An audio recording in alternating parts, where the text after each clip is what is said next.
عبداللہ بن نمیر نے بیان کیا، کہا کہ حشام نے بیان کیا کہ انہیں ان کے والد نے خبر دی اور انہیں عائشہ رضی اللہ عنہا نے کہ سعد بن معاذ رضی اللہ عنہ نے کہا کہ اے اللہ، تو جانتا ہے کہ اس سے زیادہ مجھے اور کوئی چیز پسندیدہ نہیں کہ تیرے راستے میں اس قوم سے جہاد کروں جس نے تیرے رسول اللہ صلی اللہ علیہ وسلم کی تکذیب کی اور انہیں ان کے وطن مکہ سے نکالا۔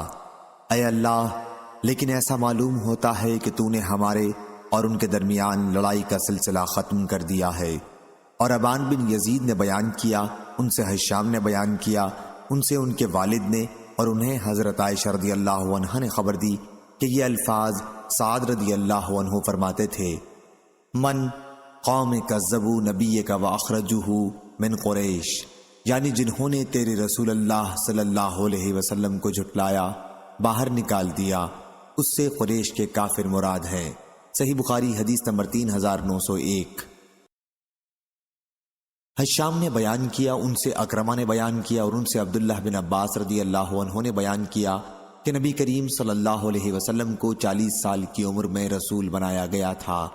پھر آپ صلی اللہ علیہ وسلم پر مکہ مکرمہ میں 13 سال تک وحی آتی رہی۔ اس کے بعد آپ کو ہجرت کا حکم ہوا اور آپ نے ہجرت کی حالت میں 10 سال گزارے مدینہ میں۔ جب آپ کی وفات ہوئی تو آپ کی عمر 63 سال تھی۔ صحیح بخاری حدیث نمبر 3902۔ روح بن عبادہ نے بیان کیا، کہا ہم سے زکریا بن اسحاق نے بیان کیا، ان سے عمرو بن دینار نے اور ان سے حضرت ابن عباس رضی اللہ عنہ نے بیان کیا کہ رسول اللہ صلی اللہ علیہ وسلم نے نبوت کے بعد مکے میں 13 سال قیام کیا اور جب آپ کی وفات ہوئی تو آپ کی عمر 63 سال کی تھی۔ صحیح بخاری حدیث نمبر 3903۔ مالک نے بیان کیا، ان سے عمر بن عبید اللہ کے مولا ابو نضر نے، ان سے عبید یعنی ابن حنین نے اور ان سے حضرت ابو سعید خدری رضی اللہ عنہ نے بیان کیا کہ رسول اللہ صلی اللہ علیہ وسلم ممبر پر بیٹھے، پھر فرمایا: اپنے ایک نیک بندے کو اللہ تعالیٰ نے اختیار دیا کہ دنیا کی نعمتوں میں سے جو وہ چاہے اسے اپنے لیے پسند کر لے، یا جو اللہ تعالیٰ کے جہاں ہے آخرت میں اسے پسند کر لے۔ اس بندے نے اللہ تعالیٰ کے ہاں ملنے والی چیز کو پسند کر لیا۔ اس پر حضرت ابو بکر رضی اللہ عنہ رونے لگے اور عرض کیا: ہمارے ماں باپ آپ پر فدا ہوں۔ حضرت ابو سعید کہتے ہیں، ہمیں حضرت ابو بکر رضی اللہ عنہ کے اس رونے پر حیرت ہوئی۔ بعض لوگوں نے کہا، ان بزرگوں کو دیکھیے، حضور صلی اللہ علیہ وسلم تو ایک بندے کے متعلق خبر دے رہے ہیں جسے اللہ تعالیٰ نے دنیا کی نعمتیں اور جو اللہ کے پاس ہے اس میں سے کسی کی پسند کرنے کا اختیار دیا تھا، اور یہ کہہ رہے ہیں کہ ہمارے ماں باپ حضور پر فدا ہوں، لیکن رسول اللہ صلی اللہ علیہ وسلم ہی کو ان دو چیزوں میں سے ایک کا اختیار دیا گیا، اور حضرت ابو بکر رضی اللہ عنہ ہم میں سب سے زیادہ اس بات سے واقف تھے۔ اور رسول اللہ صلی اللہ علیہ وسلم نے فرمایا تھا کہ لوگوں میں سب سے زیادہ اپنی صحبت اور مال کے ذریعے مجھ پر صرف ایک ابو بکر ہیں۔ اگر میں اپنی امت میں سے کسی کو اپنا خلیل بنا سکتا تو ابو بکر رضی اللہ عنہ کو بناتا، البتہ اسلامی رشتہ ان کے ساتھ کافی ہے۔ مسجد میں کوئی دروازہ اب کھلا ہوا باقی نہ رکھا جائے سوائے ابو بکر رضی اللہ عنہ کے گھر کی طرف کھلنے والے دروازے کے۔ صحیح بخاری حدیث نمبر 3904۔ لیث نے بیان کیا، ان سے عقیل نے کہ ابن شہاب نے بیان کیا، انہیں عروہ بن زبیر نے خبر دی اور ان سے نبی کریم صلی اللہ علیہ وسلم کی زوجہ مطہرہ حضرت عائشہ رضی اللہ عنہا نے بیان کیا کہ جب میں نے ہوش سنبھالا تو میں نے اپنے ماں باپ کو دین اسلام ہی پر پایا، اور کوئی دن ایسا نہیں گزرتا تھا جس میں رسول کریم صلی اللہ علیہ وسلم ہمارے گھر صبح و شام دونوں وقت تشریف نہ لاتے ہوں۔ پھر جب مکے میں مسلمانوں کو ستایا جانے لگا تو حضرت ابو بکر رضی اللہ عنہ حبشے کی ہجرت کا ارادہ کر کے نکلے۔ جب آپ مقام برگ الغمات پر پہنچے تو آپ کی ملاقات ابن دغنہ سے ہوئی جو قبیلہ قارہ کا سردار تھا۔ اس نے پوچھا، ابو بکر رضی اللہ عنہ کہاں کا ارادہ ہے؟ انہوں نے کہا کہ میری قوم نے مجھے نکال دیا ہے، اب میں نے ارادہ کر لیا ہے کہ ملک ملک کی سیاحت کروں اور آزادی کے ساتھ اپنے رب کی عبادت کروں گا۔ ابن دغنہ نے کہا، لیکن ابو بکر، تم جیسے انسان کو اپنے وطن سے نہ خود نکلنا چاہیے اور نہ اسے نکالا جانا چاہیے۔ تم محتاجوں کی مدد کرتے ہو، صلہ رحمی کرتے ہو، بے کسوں کا بوجھ اٹھاتے ہو، مہمان نوازی کرتے ہو اور حق پر قائم رہنے کی وجہ سے کسی پر آنے والی مصیبتوں میں اس کی مدد کرتے ہو۔ میں تمہیں پناہ دیتا ہوں، واپس چلو اور اپنے شہر ہی میں اپنے رب کی عبادت کرو۔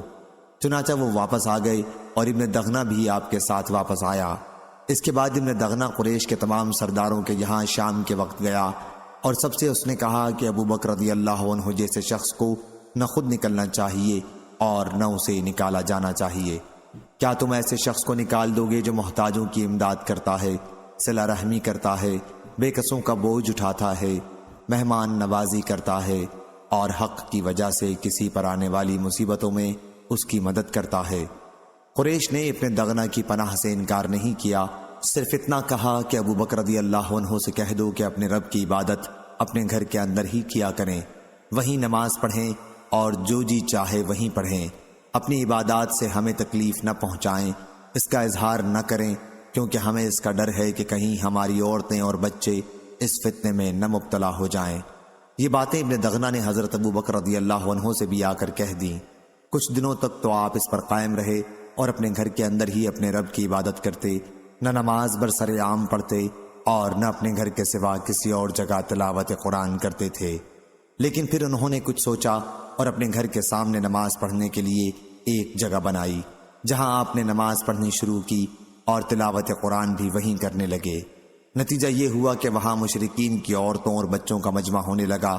وہ سب حیرت اور پسندیدگی کے ساتھ دیکھتے رہا کرتے تھے۔ حضرت ابو بکر رضی اللہ عنہ بڑے نرم دل انسان تھے، جب قرآن مجید کی تلاوت کرتے تو آنسوؤں کو روک نہ سکتے تھے۔ اس صورتحال سے مشرکین قریش کے سردار گھبرا گئے اور انہوں نے ابن دغنہ کو بلا بھیجا۔ جب ابن دغنہ آ گیا تو انہوں نے اس سے کہا کہ ہم نے ابو بکر کے لیے تمہاری پناہ اس شرط کے ساتھ تسلیم کی تھی کہ اپنے رب کی عبادت وہ اپنے گھر کے اندر کیا کریں، لیکن انہوں نے شرط کی خلاف ورزی کی ہے اور اپنے گھر کے سامنے نماز پڑھنے کے لیے ایک جگہ بنا کر برسر عام نماز پڑھنے اور تلاوت قرآن کرنے لگے ہیں۔ ہمیں اس کا ڈر ہے کہ کہیں ہماری عورتیں اور بچے اس فتنے میں نہ مبتلا ہو جائیں، اس لیے تم انہیں روک دو۔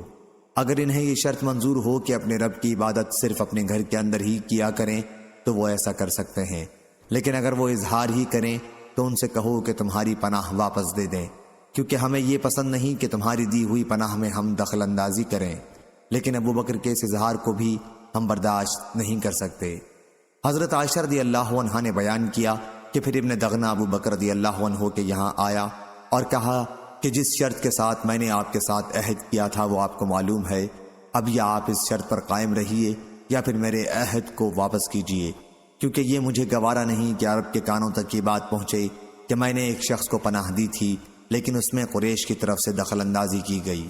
اس پر حضرت ابو بکر رضی اللہ عنہ نے کہا میں تمہاری پناہ واپس کرتا ہوں اور اپنے رب عز و جل کی پناہ پر راضی اور خوش ہوں۔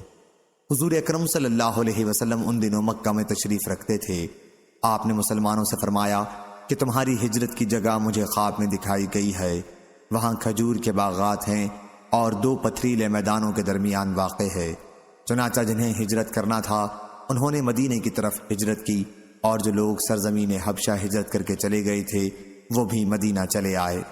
حضرت ابو بکر رضی اللہ عنہ نے بھی مدینہ ہجرت کی تیاری شروع کر دی، لیکن حضور صلی اللہ علیہ وسلم نے ان سے فرمایا کہ کچھ دنوں کے لیے توقف کرو، مجھے توقع ہے کہ ہجرت کی اجازت مجھے بھی مل جائے گی۔ ابو بکر رضی اللہ عنہ نے عرض کیا کیا واقعی آپ کو بھی اس کی توقع ہے؟ میرے ماں باپ آپ پر فدا ہوں۔ حضور صلی اللہ علیہ وسلم نے فرمایا کہ ہاں۔ حضرت ابو بکر رضی اللہ عنہ نے حضور صلی اللہ علیہ وسلم کی رفاقت سفر کے خیال سے اپنا ارادہ ملتوی کر دیا اور 2 اونٹنیوں کو جو ان کے پاس تھیں کیکر کے پتے کھلا کر تیار کرنے لگے 4 مہینے تک۔ ابن شہاب نے بیان کیا ان سے عروہ نے کہ حضرت عائشہ رضی اللہ عنہا نے کہا ایک دن ہم ابو بکر رضی اللہ عنہ کے گھر بیٹھے ہوئے تھے، بھری دوپہر تھی کہ کسی نے حضرت ابو بکر رضی اللہ عنہ سے کہا رسول اللہ صلی اللہ علیہ وسلم سر پر رومال ڈالے تشریف لا رہے ہیں۔ حضور کا معمول ہمارے یہاں اس وقت آنے کا نہیں تھا۔ حضرت ابو بکر رضی اللہ عنہ بولے حضور صلی اللہ علیہ وسلم پر میرے ماں باپ فدا ہوں، ایسے وقت میں آپ کسی خاص وجہ سے ہی تشریف لائے ہوں گے۔ انہوں نے بیان کیا کہ پھر حضور صلی اللہ علیہ وسلم تشریف لائے اور اندر آنے کی اجازت چاہی۔ ابو بکر نے آپ کو اجازت دی تو آپ اندر داخل ہوئے۔ پھر حضور صلی اللہ علیہ وسلم نے ان سے فرمایا اس وقت یہاں سے تھوڑی دیر کے لیے سب کو اٹھا دو۔ ابو بکر رضی اللہ عنہ نے عرض کیا یہاں اس وقت تو سب گھر کے ہی آدمی ہیں، میرے ماں باپ آپ پر فدا ہوں یا رسول اللہ صلی اللہ علیہ وسلم۔ حضور صلی اللہ علیہ وسلم نے اس کے بعد فرمایا کہ مجھے ہجرت کی اجازت دے دی گئی ہے۔ ابو بکر رضی اللہ عنہ نے عرض کی میرے ماں باپ آپ پر فدا ہوں یا رسول اللہ، کیا مجھے رفاقت سفر کا شرف حاصل ہو سکے گا؟ حضور صلی اللہ علیہ وسلم نے فرمایا کہ ہاں۔ انہوں نے عرض کیا یا رسول اللہ میرے ماں باپ آپ پر فدا ہوں، ان دونوں میں سے ایک اونٹنی آپ لے لیجئے۔ حضور صلی اللہ علیہ وسلم نے فرمایا لیکن قیمت سے۔ حضرت عائشہ رضی اللہ عنہا نے بیان کیا کہ پھر ہم نے جلدی جلدی ان کے لیے تیاریاں شروع کر دیں اور کچھ توشہ ایک تھیلے میں رکھ دیا۔ اسما بنت ابی بکر رضی اللہ عنہا نے اپنے پٹکے کے ٹکڑے کر کے تھیلے کا منہ اس سے باندھ دیا اور اسی وجہ سے ان کا نام ذات طاق پٹکے والی پڑ گیا۔ عائشہ رضی اللہ عنہا نے بیان کیا کہ پھر رسول اللہ صلی اللہ علیہ وسلم اور ابو بکر رضی اللہ عنہ نے جبل ثور کے غار میں پڑاؤ کیا اور 3 راتیں وہیں گزاریں۔ عبداللہ بن ابی بکر رضی اللہ عنہ رات وہیں جا کر گزارا کرتے تھے۔ یہ نوجوان بہت سمجھدار تھے اور ذہین بے حد تھے۔ سحر کے وقت وہاں نکل آتے اور صبح سویرے ہی مکے پہنچ جاتے جیسے وہیں رات گزری ہو۔ پھر جو کچھ یہاں سنتے اور جس کے ذریعے ان حضرات کے خلاف کارروائی کے لیے کوئی تدبیر کی جاتی تو اسے محفوظ رکھتے، اور جب اندھیرا چھا جاتا تو تمام اطلاعات یہاں آ کر پہنچاتے۔ ابو بکر رضی اللہ عنہ کے غلام عامر بن فہیرہ رضی اللہ عنہ آپ ہر دو کے لیے قریب ہی دودھ دینے والی بکری چرایا کرتے تھے، اور جب کچھ رات گزر جاتی تو اسے غار میں لاتے تھے۔ آپ اسی پر رات گزارتے۔ اس دودھ کو گرم لوہے کے ذریعے گرم کر لیا جاتا تھا۔ صبح منہ اندھیرے ہی عامر بن فہیرہ رضی اللہ عنہ غار سے نکل آتے تھے۔ ان 3 راتوں میں روزانہ کا ان کا یہی دستور تھا۔ حضرت ابو بکر رضی اللہ عنہ نے بنی دیل جو بنی عبد بن عدی کی شاخ تھی کہ ایک شخص کو راستہ بتانے کے لیے اجرت پر اپنے ساتھ رکھا تھا۔ یہ شخص راستوں کا بڑا ماہر تھا۔ آل عاص بن وائل سہمی کا یہ حلیف بھی تھا اور کفار قریش کے دین پر قائم تھا۔ ان بزرگوں نے اس پر اعتماد کیا اور اپنے دونوں اونٹ اس کے حوالے کر دیے۔ قرار یہ پایا تھا کہ 3 راتیں گزار کر یہ شخص غار ثور میں ان سے ملاقات کرے۔ چنانچہ تیسری رات کی صبح کو وہ دونوں اونٹ لے کر آ گیا۔ اب عامر بن فہیرہ رضی اللہ عنہ اور یہ راستہ بتانے والا ان حضرات کو ساتھ لے کر روانہ ہوئے ساحل کے راستے سے ہوتے ہوئے۔ صحیح بخاری حدیث نمبر 3905۔ ابن شہاب نے بیان کیا اور مجھے عبد الرحمن بن مالک مدلجی نے خبر دی، وہ سراقہ بن مالک بن جاشم کے بھتیجے ہیں، کہ ان کے والد نے انہیں خبر دی اور انہوں نے سراقہ بن جاشم رضی اللہ عنہ کو یہ کہتے سنا کہ ہمارے پاس کفار قریش کے قاصد آئے اور یہ پیشکش کی کہ رسول اللہ صلی اللہ علیہ وسلم اور حضرت ابو بکر رضی اللہ عنہ کو اگر کوئی شخص قتل کر دے یا قید کر لائے تو اس ہر ایک کے بدلے میں 100 اونٹ دیے جائیں گے۔ میں اپنی قوم بنی مدلج کی ایک مجلس میں بیٹھا ہوا تھا کہ ان کا ایک آدمی سامنے آیا اور ہمارے قریب کھڑا ہو گیا۔ ہم ابھی بیٹھے ہوئے تھے، اس نے کہا سراقہ ساحل پر میں ابھی چند سائے دیکھ کر آ رہا ہوں، میرا خیال ہے کہ وہ محمد اور ان کے ساتھی ہی ہیں صلی اللہ علیہ وسلم۔ سراقہ رضی اللہ عنہ نے کہا میں سمجھ گیا اس کا خیال صحیح ہے، لیکن میں نے اس سے کہا کہ وہ لوگ نہیں ہیں، میں نے فلاں فلاں آدمی کو دیکھا ہے، ہمارے سامنے سے اسی طرف گئے ہیں۔ اس کے بعد میں مجلس میں تھوڑی دیر اور بیٹھا رہا اور پھر اٹھتے ہی گھر گیا اور اپنی لونڈی سے کہا کہ میرے گھوڑے کو لے کر ٹیلے کے پیچھے چلی جائے اور وہیں میرا انتظار کرے۔ اس کے بعد میں نے اپنا نیزہ اٹھایا اور گھر کی پشت کی طرف سے باہر نکل آیا۔ میں نیزے کی نوک سے زمین پر لکیر کھینچتا ہوا چلا گیا اور اوپر کے حصے کو چھپائے ہوئے تھا۔ سراقہ یہ سب کچھ اس لیے کر رہا تھا کہ کسی کو خبر نہ ہو، ورنہ وہ بھی میرے انعام میں شریک ہو جائے گا۔ میں گھوڑے کے پاس آ کر اس پر سوار ہوا اور سوا رفتاری کے ساتھ اسے لے چلا، جتنی جلدی کے ساتھ بھی میرے لیے ممکن تھا۔ آخر میں نے ان کو پا ہی لیا۔ اسی وقت گھوڑے نے ٹھوکر کھائی اور مجھے زمین پر گرا دیا، لیکن میں کھڑا ہو گیا اور اپنا ہاتھ ترکش کی طرف بڑھایا۔ اس میں سے تیر نکال کر میں نے فال نکالی کہ آیا میں انہیں نقصان پہنچا سکتا ہوں یا نہیں۔ فال اب بھی وہ نکلی جسے میں پسند نہیں کرتا تھا۔ لیکن میں دوبارہ اپنے گھوڑے پر سوار ہو گیا اور تیروں کے فال کی پرواہ نہیں کی۔ پھر میرا گھوڑا مجھے تیزی کے ساتھ دوڑائے لیے جا رہا تھا۔ آخر جب میں نے رسول اللہ صلی اللہ علیہ وسلم کی قرأت سنی، حضرت صلی اللہ علیہ وسلم میری طرف کوئی توجہ نہیں کر رہے تھے، لیکن حضرت ابو بکر رضی اللہ عنہ بار بار مڑ کر دیکھتے تھے تو میرے گھوڑے کے آگے کے دونوں پاؤں زمین میں دھنس گئے۔ جب وہ ٹخنوں تک دھنس گیا تو میں اس کے اوپر گر پڑا اور اسے اٹھنے کے لیے ڈانٹا۔ میں نے اسے اٹھانے کی کوشش کی لیکن وہ اپنے پاؤں زمین سے نہیں نکال سکا۔ بڑی مشکل سے جب اس نے پوری طرح کھڑے ہونے کی کوشش کی تو اس کے آگے کے پاؤں سے منتشر سا غبار اٹھ کر دھوئیں کی طرح سامان کی طرف چڑھنے لگا۔ میں نے تیروں سے فال نکالی لیکن اس مرتبہ بھی وہی فال آئی جسے میں پسند نہیں کرتا تھا۔ اس وقت میں نے حضرت صلی اللہ علیہ وسلم کو امان کے لیے پکارا۔ میری آواز پر وہ لوگ کھڑے ہو گئے اور میں اپنے گھوڑے پر سوار ہو کر ان کے پاس آیا۔ ان تک برے ارادے کے ساتھ پہنچنے سے جس طرح مجھے روک دیا گیا تھا اسی سے مجھے یقین ہو گیا تھا کہ رسول اللہ صلی اللہ علیہ وسلم کی دعوت غالب آ کر رہے گی۔ اس لیے میں نے حضور صلی اللہ علیہ وسلم سے کہا کہ آپ کی قوم نے آپ کے مارنے کے لیے 100 اونٹوں کے انعام کا اعلان کیا ہے۔ پھر میں نے آپ کو قریش کے ارادوں کی اطلاع دی۔ میں نے ان حضرات کی خدمت میں کچھ توشہ اور سامان پیش کیا لیکن حضور صلی اللہ علیہ وسلم نے اسے قبول نہیں فرمایا۔ مجھ سے کسی اور چیز کا بھی مطالبہ نہیں کیا، صرف اتنا کہا کہ ہمارے متعلق رازداری سے کام لینا۔ لیکن میں نے عرض کی کہ آپ میرے لیے ایک امن کی تحریر لکھ دیجئے۔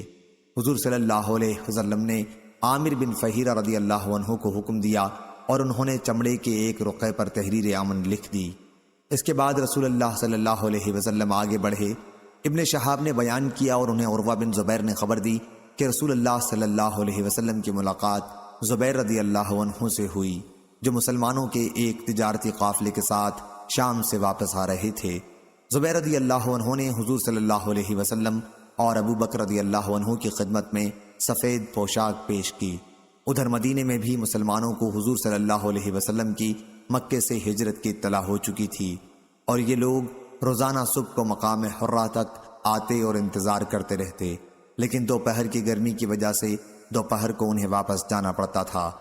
ایک دن جب بہت طویل انتظار کے بعد سب لوگ واپس آ گئے اور اپنے گھر پہنچ گئے تو ایک یہودی اپنے ایک محل پر کچھ دیکھنے چڑھا۔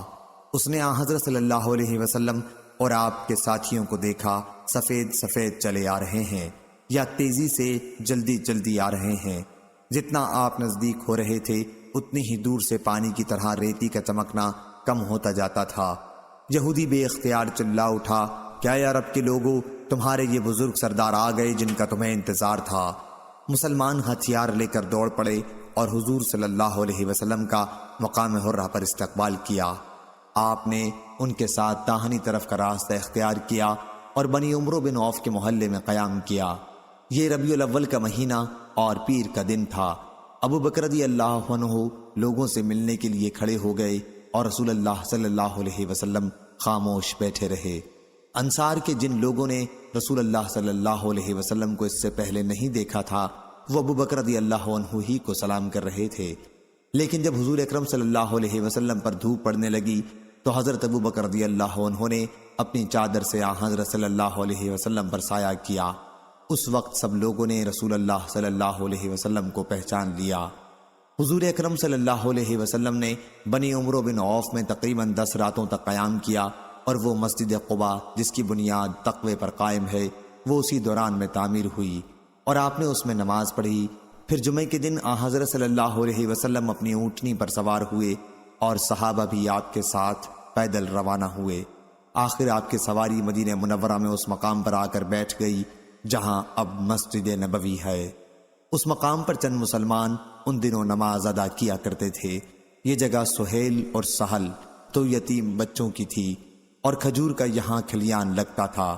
یہ دونوں بچے حضرت اسعد رضی اللہ عنہ بن زرارہ کی پرورش میں تھے۔ جب آپ کی اونٹنی وہاں بیٹھ گئی تو رسول اللہ صلی اللہ علیہ وسلم نے فرمایا، انشاءاللہ یہی ہمارے قیام کی جگہ ہوگی۔ اس کے بعد آپ نے دونوں یتیم بچوں کو بلایا اور ان سے اس جگہ کا معاملہ کرنا چاہا تاکہ وہاں مسجد تعمیر کی جا سکے۔ دونوں بچوں نے کہا کہ نہیں یا رسول اللہ صلی اللہ علیہ وسلم، ہم یہ جگہ آپ کو مفت دے دیں گے، لیکن حضور صلی اللہ علیہ وسلم نے مفت طور پر قبول کرنے سے انکار کیا۔ زمین کی قیمت ادا کر کے لے لی اور وہیں مسجد تعمیر کی۔ اس کی تعمیر کے وقت خود حضور اکرم صلی اللہ علیہ وسلم بھی صحابہ رضی اللہ عنہم کے ساتھ اینٹوں کے ڈھونے میں شریک تھے۔ اینٹ ڈھوتے وقت آپ فرماتے جاتے تھے کہ یہ بوجھ خیبر کے بوجھ نہیں ہے، بلکہ اس کا اجر و ثواب اللہ کے یہاں باقی رہنے والا ہے، اور اس میں بہت طہارت اور پاکی ہے۔ اور حضرت صلی اللہ علیہ وسلم دعا فرماتے تھے کہ اے اللہ، اجر تو بس آخرت ہی کا ہے، پس تو انصار اور مہاجرین پر اپنی رحمت نازل فرما۔ اس طرح آپ صلی اللہ علیہ وسلم نے ایک مسلمان شاعر کا شعر پڑھا جن کا نام مجھے معلوم نہیں۔ ابن شہاب نے بیان کیا کہ احادیث سے ہمیں یہ اب تک معلوم نہیں ہوا کیا حضرت صلی اللہ علیہ وسلم نے اس شعر کے سوا کسی بھی شاعر کے پورے شعر کو کسی موقع پر پڑھا ہو۔ صحیح بخاری حدیث نمبر 3906۔ اسامہ نے بیان کیا، کہا ہم سے ہشام بن عروہ نے بیان کیا، ان سے ان کے والد اور فاطمہ بنت منذر نے، اور ان سے اسماء رضی اللہ عنہا نے، کہ جب نبی کریم صلی اللہ علیہ وسلم اور حضرت ابو بکر رضی اللہ عنہ مدینہ ہجرت کر کے جانے لگے تو میں نے آپ دونوں کے لیے ناشتہ تیار کیا۔ میں نے اپنے والد حضرت ابو بکر رضی اللہ عنہ سے کہا کہ میرے پٹکے کے سوا اور کوئی چیز اس وقت میرے پاس ایسی نہیں جس سے میں اس ناشتے کو باندھ دوں۔ اس پر انہوں نے کہا کہ پھر اس کے 2 ٹکڑے کر لو۔ چنانچہ میں نے ایسا ہی کیا، اور اس وقت سے میرا نام ذات النطاقین 2 پٹکوں والی ہو گیا۔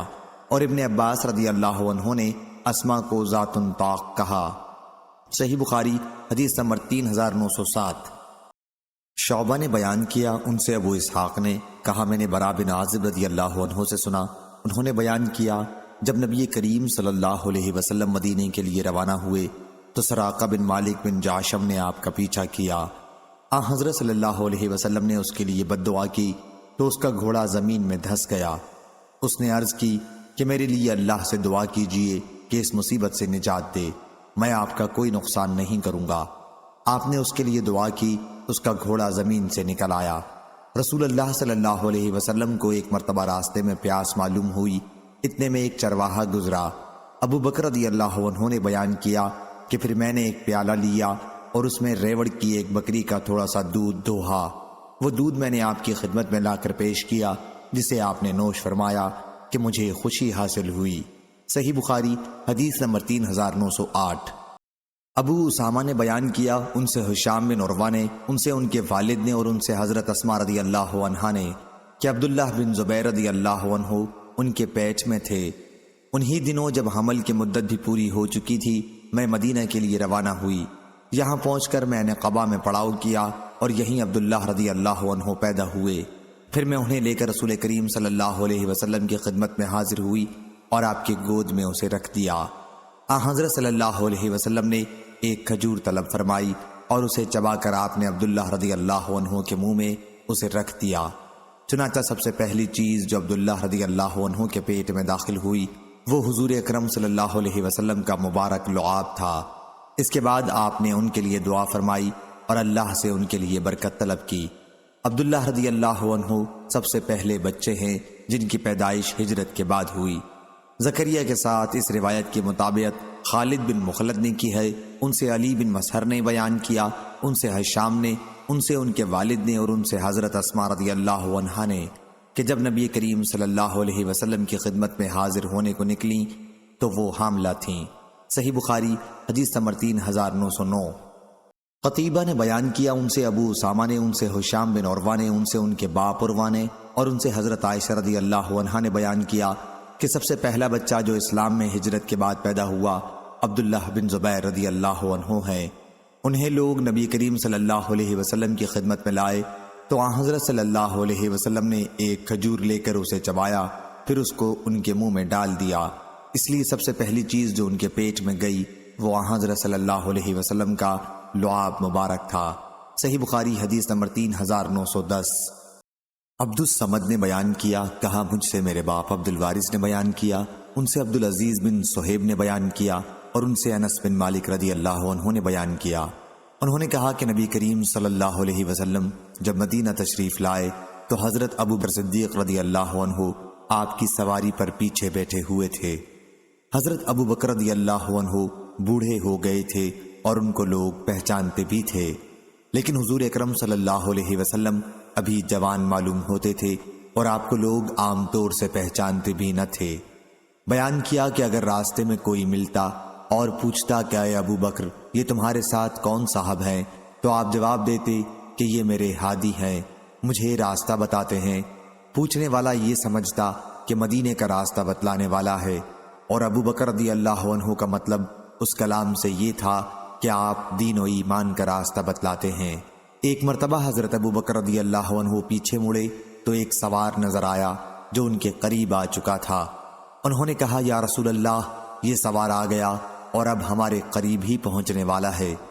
نبی کریم صلی اللہ علیہ وسلم نے بھی اسے مڑ کر دیکھا اور دعا فرمائی کہ اے اللہ اسے گرا دے۔ چنانچہ گھوڑی نے اسے گرا دیا۔ پھر جب وہ ہنہناتی ہوئی اٹھی تو سوار سراقہ نے کہا اے اللہ کے نبی، آپ جو چاہیں مجھے حکم دیں۔ حضور اکرم صلی اللہ علیہ وسلم نے فرمایا اپنی جگہ کھڑا رہ اور دیکھ کسی کو ہماری طرف نہ آنے دینا۔ راوی نے بیان کیا کہ وہی شخص جو صبح آپ کے خلاف تھا، شام جب ہوئی تو آپ کا وہ ہتھیار تھا، دشمن کو آپ سے روکنے لگا۔ اس کے بعد حضور اکرم صلی اللہ علیہ وسلم مدینہ پہنچ کر حرہ کے قریب اترے اور انصار کو بلا بھیجا۔ اکابر انصار حضور صلی اللہ علیہ وسلم کی خدمت میں حاضر ہوئے اور دونوں کو سلام کیا اور عرض کیا آپ سوار ہو جائیں، آپ کی حفاظت اور فرما برداری کی جائے گی۔ چنانچہ حضور صلی اللہ علیہ وسلم اور ابو بکر رضی اللہ عنہ سوار ہو گئے اور ہتھیار بند انصار نے آپ دونوں کو حلقے میں لے لیا۔ اتنے میں مدینے میں بھی سب کو معلوم ہو گیا کہ حضور تشریف لا چکے ہیں۔ سب لوگ آپ کو دیکھنے کے لیے بلندی پر چڑھ گئے اور کہنے لگے کہ اللہ کے نبی آ گئے، اللہ کے نبی آ گئے۔ حضرت صلی اللہ علیہ وسلم مدینے کی طرف چلتے رہے اور مدینہ پہنچ کر حضرت ابو ایوب رضی اللہ عنہ کے گھر کے پاس سواری سے اتر گئے۔ عبداللہ بن سلام رضی اللہ عنہ ایک یہودی عالم نے اپنے گھر والوں سے حضور صلی اللہ علیہ وسلم کا ذکر سنا۔ وہ اس وقت اپنے ایک کھجور کے باغ میں تھے اور کھجور جمع کر رہے تھے۔ انہوں نے سنتے ہی بڑی جلدی کے ساتھ جو کچھ جمع کر چکے تھے اسے رکھ دینا چاہا، لیکن جب آپ کی خدمت میں وہ حاضر ہوئے تو جمع شدہ کھجوریں ان کے ساتھ ہی تھیں۔ انہوں نے نبی کریم صلی اللہ علیہ وسلم کی باتیں سنی۔ حضور صلی اللہ علیہ وسلم نے فرمایا کہ ہمارے ننہالی اقارب میں کس کا گھر یہاں سے زیادہ قریب ہے؟ ابو ایوب نے عرض کیا کہ میرا، اے اللہ کے نبی، یہ میرا گھر اور یہ اس کا دروازہ ہے۔ فرمایا اچھا تو جاؤ دوپہر کو آرام کرنے کی جگہ ہمارے لیے درست کرو، ہم دوپہر کو وہیں آرام کریں گے۔ ابو ایوب رضی اللہ عنہ نے عرض کیا پھر آپ دونوں تشریف لے چلیں، اللہ مبارک کرے۔ حضور صلی اللہ علیہ وسلم ابھی ان کے گھر میں داخل ہوئے تھے کہ عبداللہ بن سلام بھی آ گئے اور کہا کہ میں گواہی دیتا ہوں کہ آپ اللہ کے رسول ہیں اور یہ کہ آپ حق کے ساتھ مبعوث ہوئے ہیں، اور یہودی میرے متعلق اچھی طرح جانتے ہیں کہ میں ان کا سردار ہوں اور ان کے سردار کا بیٹا ہوں اور ان میں سب سے زیادہ جاننے والا ہوں اور ان کے سب سے بڑے عالم کا بیٹا ہوں۔ اس لیے آپ اس سے پہلے کہ میرے اسلام لانے کا خیال انہیں معلوم ہو بلائیے اور ان سے میرے بارے میں دریافت فرمائیے، کیونکہ انہیں اگر معلوم ہو گیا کہ میں اسلام لا چکا ہوں تو میرے متعلق غلط باتیں کہنی شروع کر دیں گے۔ چنانچہ حضرت صلی اللہ علیہ وسلم نے انہیں بلا بھیجا، اور جب وہ آپ کی خدمت میں حاضر ہوئے تو آپ نے ان سے فرمایا اے یہودیو، افسوس، تم پر اللہ سے ڈرو، اس ذات کی قسم جس کے سوا کوئی معبود نہیں، تم لوگ خوب جانتے ہو کہ میں اللہ کا رسول برحق ہوں، اور یہ بھی کہ میں تمہارے پاس حق لے کر آیا ہوں، پھر اب اسلام میں داخل ہو جاؤ۔ انہوں نے کہا کہ ہمیں معلوم نہیں ہے۔ نبی کریم صلی اللہ علیہ وسلم نے ان سے اور انہوں نے حضرت صلی اللہ علیہ وسلم سے اس طرح 3 مرتبہ کہا۔ پھر آپ نے فرمایا اچھا عبداللہ بن سلام تم میں کون صاحب ہیں؟ انہوں نے کہا ہمارے سردار اور ہمارے سردار کے بیٹے، ہم میں سب سے زیادہ جاننے والے اور ہمارے سب سے بڑے عالم کے بیٹے۔ آپ نے فرمایا اگر وہ اسلام لے آئیں پھر تمہارا کیا خیال ہوگا؟ کہنے لگے اللہ ان کی حفاظت کرے، وہ اسلام کیوں لانے لگے؟ آپ نے فرمایا ابن سلام اب ان کے سامنے آ جاؤ۔ عبداللہ بن سلام رضی اللہ عنہ باہر آ گئے اور کہا اے گروہ یہود، خدا سے ڈرو، اس اللہ کی قسم جس کے سوا اور کوئی معبود نہیں، تمہیں خوب معلوم ہے کہ آپ اللہ کے رسول ہیں، اور یہ کہ آپ حق کے ساتھ مبعوث ہوئے ہیں۔ یہودیوں نے کہا تم جھوٹے ہو۔ پھر آن حضرت صلی اللہ علیہ وسلم نے ان سے باہر چلے جانے کے لیے فرمایا۔ صحیح بخاری حدیث نمبر 3911۔ حشام نے خبر دی، ان سے ابن جریج نے بیان کیا، کہا کہ مجھے عبید اللہ بن عمر نے خبر دی، انہیں نافع نے یعنی ابن عمر رضی اللہ عنہ سے، اور ان سے عمر بن خطاب رضی اللہ عنہ نے فرمایا، آپ نے تمام مہاجرین اولین کا وظیفہ اپنے عہد خلافت میں 4,000 قسطوں میں مقرر کر دیا تھا، لیکن عبداللہ بن عمر رضی اللہ عنہ وظیفہ 4 قسطوں میں 3,500 تھا۔ اس پر ان سے پوچھا گیا کہ عبداللہ بن عمر رضی اللہ عنہ بھی مہاجرین میں سے ہیں، پھر آپ انہیں 4,000 سے کم کیوں دیتے ہو؟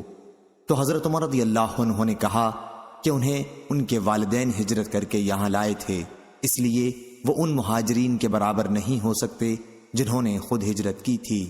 صحیح بخاری حدیث نمبر 3912۔ سفیان نے خبر دی، انہیں عامش نے، انہیں ابو وائل شفیق بن سلمہ نے، اور ان سے خباب رضی اللہ عنہ نے بیان کیا کہ ہم نے رسول اللہ صلی اللہ علیہ وسلم کے ساتھ ہجرت کی تھی۔ صحیح بخاری حدیث نمبر 3913۔ دوسری سند مسدد نے بیان کیا، کہا ان سے یحییٰ بن سعید قطان نے بیان کیا، ان سے عامش نے، انہوں نے شفیق بن سلمہ سے سنا، کہا کہ ہم سے خباب رضی اللہ عنہ نے بیان کیا کہ ہم نے رسول اللہ صلی اللہ علیہ وسلم کے ساتھ ہجرت کی تو ہمارا مقصد صرف اللہ کی رضا تھی، اور اللہ تعالی ہمیں اس کا اجر بھی ضرور دے گا۔ پس ہم میں سے بعض تو پہلے ہی اس دنیا سے اٹھ گئے اور یہاں اپنا کوئی بدلہ انہوں نے نہیں پایا۔ مصعب بن عمیر رضی اللہ عنہ بھی انہی میں سے ہیں۔ احد کی لڑائی میں انہوں نے شہادت پائی، اور ان کے کفن کے لیے ہمارے پاس ایک کمبل کے سوا اور کچھ نہیں تھا، اور وہ بھی ایسا کہ اگر اس سے ہم ان کا سر چھپاتے تو ان کے پاؤں کھل جاتے، اور اگر پاؤں چھپاتے تو سر کھلا رہ جاتا۔ چنانچہ حضور صلی اللہ علیہ وسلم نے حکم دیا کہ ان کا سر چھپا دیا جائے اور پاؤں کو ازخر گھاس سے چھپا دیا جائے۔ اور ہم میں بعض وہ ہیں جنہوں نے اپنے عمل کا پھل اس دنیا میں پختہ کر لیا، اور اب وہ اس کو خوب چن رہے ہیں۔ صحیح بخاری حدیث نمبر 3914۔ روح نے بیان کیا، ان سے عوف نے بیان کیا، ان سے معاویہ بن قرہ نے بیان کیا کہ مجھ سے ابو بردہ بن ابو موسیٰ اشعری نے بیان کیا، انہوں نے بیان کیا کہ مجھ سے عبداللہ بن عمر رضی اللہ عنہ نے بیان کیا، کیا تم کو معلوم ہے میرے والد عمر رضی اللہ عنہ نے تمہارے والد ابو موسیٰ اشعری رضی اللہ عنہ کو کیا جواب دیا تھا؟ اے ابو موسیٰ، کیا تم اس پر راضی ہو کہ رسول اللہ صلی اللہ علیہ وسلم کے ساتھ ہمارا اسلام، آپ کے ساتھ ہماری ہجرت، آپ کے ساتھ ہمارا جہاد، ہمارے تمام عمل جو ہم نے آپ کی زندگی میں کیے ہیں، ان کے بدلے میں ہم اپنے ان اعمال سے نجات پا جائیں جو ہم نے آپ کے بعد کیے ہیں، گو وہ نیک بھی ہوں، بس برابری پر معاملہ ختم ہو جائے۔ اس پر آپ کے والد نے میرے والد سے کہا، خدا کی قسم میں اس پر راضی نہیں ہوں۔ ہم نے رسول اللہ صلی اللہ علیہ وسلم کے بعد بھی جہاد کیا، نمازیں پڑھیں، روزے رکھے، اور بہت سے اعمال خیر کیے، اور ہمارے ہاتھ پر ایک مخلوق نے اسلام قبول کیا، ہم تو اس کے ثواب کی بھی امید رکھتے ہیں۔ اس پر میرے والد نے، خیر ابھی تم سمجھو، لیکن جہاں تک میرا سوال ہے تو اس ذات کی قسم جس کے ہاتھ میں میری جان ہے، میری خواہش ہے کہ حضور اکرم صلی اللہ علیہ وسلم کی زندگی میں کیے ہوئے ہمارے اعمال محفوظ رہے ہوں، اور جتنے اعمال ہم نے آپ کے بعد کیے ہیں ان سب سے اس کے بدلے میں ہم نجات پا جائیں اور برابر پر معاملہ ختم ہو جائے۔ ابو بردہ کہتے ہیں، اس پر میں نے کہا، اللہ کی قسم آپ کے والد حضرت عمر رضی اللہ عنہ میرے والد ابو موسیٰ رضی اللہ عنہ سے بہتر تھے۔ صحیح بخاری حدیث نمبر 3915۔ محمد بن صباح نے خود بیان کیا یا ان سے کسی اور نے نقل کر کے بیان کیا، کہا ہم سے اسماعیل بن علیہ نے، ان سے عاصم احول نے، ان سے ابو عثمان نے بیان کیا، اور انہوں نے کہا کہ ابن عمر رضی اللہ عنہ سے میں نے سنا کہ جب ان سے کہا جاتا کہ تم نے اپنے والد سے پہلے ہجرت کی تو وہ غصہ ہو جایا کرتے تھے۔ انہوں نے بیان کیا کہ میں عمر رضی اللہ عنہ کے ساتھ رسول اللہ صلی اللہ علیہ وسلم کی خدمت میں حاضر ہوا، اس وقت آپ آرام فرما رہے تھے، اس لیے ہم گھر واپس آ گئے۔ پھر عمر رضی اللہ عنہ نے مجھے آپ کی خدمت میں بھیجا اور فرمایا کہ جا کر دیکھ آؤ حضور صلی اللہ علیہ وسلم ابھی بیدار ہوئے یا نہیں۔ چنانچہ میں آیا، حضرت صلی اللہ علیہ وسلم بیدار ہو چکے تھے، اس لیے اندر چلا گیا اور آپ صلی اللہ علیہ وسلم کے ہاتھ پر بیعت کی۔ پھر میں عمر رضی اللہ عنہ کے پاس آیا اور آپ کو حضور اکرم صلی اللہ علیہ وسلم کے بیدار ہونے کی خبر دی۔ اس کے بعد ہم آپ کی خدمت میں دوڑتے ہوئے حاضر ہوئے۔ عمر رضی اللہ عنہ بھی اندر گئے اور آپ صلی اللہ علیہ وسلم سے بیعت کی، اور میں نے بھی دوبارہ بیعت کی۔ صحیح بخاری حدیث نمبر 3916۔ شریح بن مسلمہ نے بیان کیا، ان سے ابراہیم بن یوسف نے، ان سے ان کے والد یوسف بن اسحاق نے، ان سے ابو اسحاق سبعی نے بیان کیا کہ میں نے برا بن عازب رضی اللہ عنہ سے حدیث سنی۔ وہ بیان کرتے تھے کہ ابو بکر رضی اللہ عنہ نے عازب رضی اللہ عنہ سے ایک پالان خریدا اور میں ان کے ساتھ اٹھا کر پہنچانے لایا تھا۔ انہوں نے بیان کیا کہ ابو بکر رضی اللہ عنہ سے عازب رضی اللہ عنہ نے رسول اللہ صلی اللہ علیہ وسلم کے سفر ہجرت کا حال پوچھا، تو انہوں نے بیان کیا کہ چونکہ ہماری نگرانی ہو رہی تھی، یعنی کفار ہماری طاق میں تھے، اس لیے ہم گھر سے رات کے وقت باہر آئے اور پوری رات اور دن بھر بہت تیزی کے ساتھ چلتے رہے۔ جب دوپہر ہوئی تو ہمیں ایک چٹان دکھائی دی، ہم اس کے قریب پہنچے تو اس کی آڑ میں تھوڑا سا سایہ بھی موجود تھا۔ ابو بکر رضی اللہ عنہ نے بیان کیا کہ میں نے حضور اکرم صلی اللہ علیہ وسلم کے لیے ایک چمڑا بچھا دیا جو میرے ساتھ تھا۔ آپ اس پر لیٹ گئے اور میں قرب و جوار کی گرد جھاڑنے لگا۔ اتفاق سے ایک چرواہا نظر پڑا جو اپنی بکریوں کے تھوڑے سے ریوڑ کے ساتھ اسی چٹان کی طرف آ رہا تھا۔ اس کا بھی مقصد اس چٹان سے وہی تھا جس کے لیے ہم یہاں آئے تھے، یعنی سایہ حاصل کرنا۔ میں نے اس سے پوچھا، لڑکے تو کس کا غلام ہے؟ اس نے بتایا کہ فلاں کا ہوں۔ میں نے اس سے پوچھا، کیا تم اپنی بکریوں سے کچھ دودھ نکال سکتے ہو؟ اس نے کہا کہ ہاں۔ پھر وہ اپنے ریوڑ سے ایک بکری لایا تو میں نے اس سے کہا کہ پہلے اس کا تھن جھاڑ لو۔ انہوں نے بیان کیا کہ پھر اس نے کچھ دودھ دوہا۔ میرے ساتھ پانی کا ایک چھاگل تھا، اس کے منہ پر کپڑا بندھا ہوا تھا۔ یہ پانی میں نے حضور صلی اللہ علیہ وسلم کے لیے ساتھ لے رکھا تھا۔ وہ پانی اس دودھ پر اتنا ڈالا کہ وہ نیچے تک ٹھنڈا ہو گیا، تو میں اسے حضور صلی اللہ علیہ وسلم کی خدمت میں لے کر حاضر ہوا اور عرض کیا، دودھ نوش فرمائیے یا رسول اللہ صلی اللہ علیہ وسلم۔ آپ نے اسے نوش فرمایا، جس سے مجھے بہت خوشی حاصل ہوئی۔ اس کے بعد ہم نے پھر کوچ کیا اور ڈھونڈنے والے لوگ ہماری تلاش میں تھے۔ صحیح بخاری حدیث نمبر 3917۔ برا نے بیان کیا کہ جب میں ابو بکر رضی اللہ عنہ کے ساتھ ان کے گھر میں داخل ہوا تھا تو آپ کی صاحبزادی عائشہ رضی اللہ عنہا لیٹی ہوئی تھیں۔ انہیں بخار آ رہا تھا۔ میں نے ان کے والد کو دیکھا کہ انہوں نے ان کے رخسار پر بوسہ دیا اور دریافت کیا، بیٹی طبیعت کیسی ہے؟ صحیح بخاری حدیث نمبر 3918۔ سلیمان بن عبد الرحمن نے بیان کیا، کہا ہم سے محمد بن حمیر نے بیان کیا، کہا ہم سے ابراہیم بن ابی ابلہ نے بیان کیا، ان سے عقبہ بن وساج نے بیان کیا، اور ان سے نبی کریم صلی اللہ علیہ وسلم کے خادم انس بن مالک رضی اللہ عنہ نے بیان کیا کہ جب حضور اکرم صلی اللہ علیہ وسلم مدینہ منورہ تشریف لائے تو ابو بکر رضی اللہ عنہ کے سوا اور کوئی آپ کے اصحاب میں ایسا نہیں تھا جس کے بال سفید ہو رہے ہوں، اس لیے آپ نے مہندی اور وسمہ کا خضاب استعمال کیا تھا۔ صحیح بخاری حدیث نمبر 3919۔ ولید نے بیان کیا، کہا ہم سے اوزائی نے بیان کیا، کہا مجھ سے ابو عبید نے بیان کیا، ان سے عقبہ بن وساج نے، انہوں نے کہا کہ مجھ سے انس بن مالک رضی اللہ عنہ نے بیان کیا کہ جب نبی کریم صلی اللہ علیہ وسلم مدینہ تشریف لائے تو آپ کے اصحاب میں سب سے زیادہ عمر ابو بکر رضی اللہ عنہ کی تھی، اس لیے انہوں نے مہندی اور وسمہ کا خضاب استعمال کیا، اس سے آپ کے بالوں کا رنگ خوب سرخ مائل بسیاہی ہو گیا تھا۔ صحیح بخاری حدیث نمبر 3920۔ عبداللہ بن وہب نے بیان کیا، ان سے یونس نے، ان سے ابن شہاب نے، ان سے عروہ بن زبیر نے، ان سے عائشہ رضی اللہ عنہا نے کہ حضرت ابو بکر رضی اللہ عنہ نے قبیلہ بنو کلب کی ایک عورت ام بکر نامی سے شادی کر لی تھی، پھر جب انہوں نے ہجرت کی تو اسے طلاق دے آئے۔ اس عورت سے پھر اس کے چچا زاد بھائی ابو بکر شداد بن اسود نے شادی کر لی تھی۔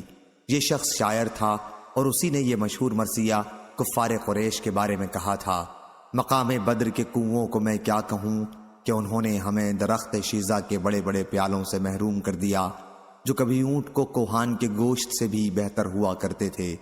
میں بدر کے کنووں کو کیا کہوں، انہوں نے ہمیں گانے والی لونڈیاں اور اچھے شرابیوں سے محروم کر دیا۔ ام بکر تو مجھے سلامتی کی دعا دیتی رہی، لیکن میری قوم کی بربادی کے بعد میرے لیے سلامتی کہاں ہے؟ یہ رسول ہمیں دوبارہ زندگی کی خبریں بیان کرتا ہے، کہیں الو بن جانے کے بعد پھر زندگی کس طرح ممکن ہے؟ صحیح بخاری حدیث نمبر 3921۔ حمام نے بیان کیا، ان سے ثابت نے، ان سے انس رضی اللہ عنہ نے اور ان سے ابو بکر رضی اللہ عنہ نے بیان کیا کہ میں نبی کریم صلی اللہ علیہ وسلم کے ساتھ غار میں تھا۔ میں نے جو سر اٹھایا تو قوم کے چند لوگوں کے قدم باہر نظر آئے۔ میں نے کہا، اے اللہ کے نبی، اگر ان میں سے کسی نے بھی نیچے جھک کر دیکھ لیا تو وہ ہمیں ضرور دیکھ لے گا۔ حضور صلی اللہ علیہ وسلم نے فرمایا، ابو بکر خاموش رہو، ہم ایسے دو ہیں کہ جن کا تیسرا اللہ ہے۔ صحیح بخاری حدیث نمبر 3922۔ ولید بن مسلم دمشقی نے بیان کیا، کہا ہم سے امام اوزائی نے بیان کیا۔ دوسری سند اور محمد بن یوسف نے بیان کیا کہ ہم سے امام اوزائی نے بیان کیا، کہا مجھ سے ظاہری نے بیان کیا، کہا کہ مجھ سے عطا بن یزید لیثی نے بیان کیا، کہا کہ مجھ سے ابو سعید خدری رضی اللہ عنہ نے بیان کیا، کہا کہ ایک اعرابی نبی کریم صلی اللہ علیہ وسلم کی خدمت میں حاضر ہوا اور آپ سے ہجرت کا حال پوچھنے لگا۔ آپ نے فرمایا، تجھ پر افسوس، ہجرت تو بہت مشکل کام ہے، تمہارے پاس کچھ اونٹ بھی ہیں؟ انہوں نے کہا، جی ہاں ہیں۔ فرمایا کہ تم اس کی زکوٰۃ بھی ادا کرتے ہو؟ انہوں نے عرض کیا، جی ہاں ادا کرتا ہوں۔ آپ نے فرمایا، اونٹنیوں کا دودھ دوسرے محتاجوں کو بھی دوہنے کے لیے دے دیا کرتے ہو؟ انہوں نے عرض کیا کہ ایسا بھی کرتا ہوں۔ آپ نے فرمایا، انہیں گھاٹ پر لے جا کر محتاجوں کے لیے دوہتے ہو؟ انہوں نے عرض کیا، ایسا بھی کرتا ہوں۔ اس پر حضور صلی اللہ علیہ وسلم نے فرمایا کہ پھر تم 7 سمندر پار عمل کرو، اللہ تعالیٰ تمہارے کسی عمل کا بھی ثواب کم نہیں کرے گا۔ صحیح بخاری حدیث نمبر 3923۔ شعبہ نے بیان کیا، کہا کہ ہمیں ابو اسحاق نے خبر دی، انہوں نے برا بن عازب رضی اللہ عنہ سے سنا، انہوں نے یوں بیان کیا کہ سب سے پہلے ہجرت کر کے ہمارے یہاں مصعب بن عمیر رضی اللہ عنہ اور ابن ام مکتوم رضی اللہ عنہ آئے، پھر عمار بن یاسر اور بلال رضی اللہ عنہم آئے۔ صحیح بخاری حدیث نمبر 3924۔ غندر نے بیان کیا، کہا ہم سے شعبہ نے بیان کیا، ان سے ابو اسحاق نے بیان کیا اور انہوں نے برا بن عازب رضی اللہ عنہ سے سنا، انہوں نے بیان کیا کہ سب سے پہلے ہمارے یہاں مصعب بن عمیر رضی اللہ عنہ اور ابن ام مکتوم رضی اللہ عنہ نابینا آئے۔ یہ دونوں مدینے کے مسلمانوں کو قرآن پڑھانا سکھاتے تھے۔ اس کے بعد بلال، سعد اور عمار بن یاسر رضی اللہ عنہم آئے، پھر عمر بن خطاب رضی اللہ عنہ حضور اکرم صلی اللہ علیہ وسلم کے 20 صحابہ کو ساتھ لے کر آئے، اور نبی کریم صلی اللہ علیہ وسلم حضرت ابو بکر رضی اللہ عنہ اور عامر بن فہیرہ کو ساتھ لے کر تشریف لائے۔ مدینہ کے لوگوں کو جتنی خوشی اور مسرت حضور اکرم صلی اللہ علیہ وسلم کی تشریف آوری سے ہوئی، میں نے کبھی انہیں کسی بات پر اس قدر خوش نہیں دیکھا۔ لونڈیاں بھی خوشی میں کہنے لگی کہ رسول اللہ صلی اللہ علیہ وسلم آ گئے۔ حضور اکرم صلی اللہ علیہ وسلم جب تشریف لائے تو اس سے پہلے میں مفصل کی دوسری کئی صورتوں کے ساتھ سبح اسم ربک الاعلی بھی سیکھ چکا تھا۔ صحیح بخاری حدیث نمبر 3925۔ مالک نے خبر دی، انہیں ہشام بن عروہ نے، انہیں ان کے والد عروہ بن زبیر نے اور ان سے حضرت عائشہ رضی اللہ عنہا نے بیان کیا کہ جب رسول اللہ صلی اللہ علیہ وسلم مدینہ تشریف لائے تو ابو بکر اور بلال رضی اللہ عنہ کو بخار ہو گیا۔ میں ان کی خدمت میں حاضر ہوئی اور عرض کیا، والد صاحب آپ کی طبیعت کیسی ہے؟ انہوں نے بیان کیا کہ حضرت ابو بکر رضی اللہ عنہ کو جب بخار چڑھا تو یہ شعر پڑھنے لگے۔ ترجمہ: ہر شخص اپنے گھر والوں کے ساتھ صبح کرتا ہے اور موت تو جوتی کے تسمے سے بھی زیادہ قریب ہے۔ اور بلال رضی اللہ عنہ کے بخار میں جب کچھ تخفیف ہوتی تو زور زور سے روتے اور یہ شعر پڑھتے، کاش مجھے معلوم ہو جاتا کہ کبھی میں ایک رات بھی وادی مکہ میں گزار سکوں گا جبکہ میرے ارد گرد خوشبودار گھاس اذخر اور جلیل ہوں گی، اور کیا ایک دن بھی مجھے ایسا مل سکے گا جب میں مقام مجنہ کے پانی پر جاؤں گا، اور کیا شامہ اور طفیل کی پہاڑیاں ایک نظر دیکھ سکوں گا۔ عائشہ رضی اللہ عنہا نے بیان کیا کہ پھر میں حضور اکرم صلی اللہ علیہ وسلم کی خدمت میں حاضر ہوئی اور آپ کو اس کی اطلاع دی تو آپ نے دعا کی، اے اللہ مدینے کی محبت ہمارے دل میں اتنی پیدا کر جتنی مکے کی تھی، بلکہ اس سے بھی زیادہ۔ یہاں کی آب و ہوا کو صحت بخش بنا، ہمارے لیے یہاں کے سا اور مد اناج ناپنے کے پیمانے میں برکت عنایت فرما، اور یہاں کے بخار کو مقام جحفہ میں بھیج دے۔ صحیح بخاری حدیث نمبر 3926۔ عبداللہ بن محمد مسندی نے بیان کیا، کہا ہم سے ہشام بن یوسف نے بیان کیا، کہا ہم کو معمر نے خبر دی، انہیں زہری نے کہا مجھ سے عروہ بن زبیر نے بیان کیا، انہیں عبید اللہ بن عدی نے خبر دی کہ میں عثمان کی خدمت میں حاضر ہوا، دوسری سند، اور بشر بن شعیب نے بیان کیا کہ مجھ سے میرے والد نے بیان کیا، ان سے زہری نے کہا مجھ سے عروہ بن زبیر نے بیان کیا، اور انہیں عبید اللہ بن عدی بن خیار نے خبر دی کہ میں عثمان رضی اللہ عنہ کی خدمت میں حاضر ہوا، تو انہوں نے حمد و شہادت پڑھنے کے بعد فرمایا، اما بعد، کوئی شک و شبہ نہیں کہ اللہ تعالیٰ نے محمد صلی اللہ علیہ وسلم کو حق کے ساتھ مبعوث کیا۔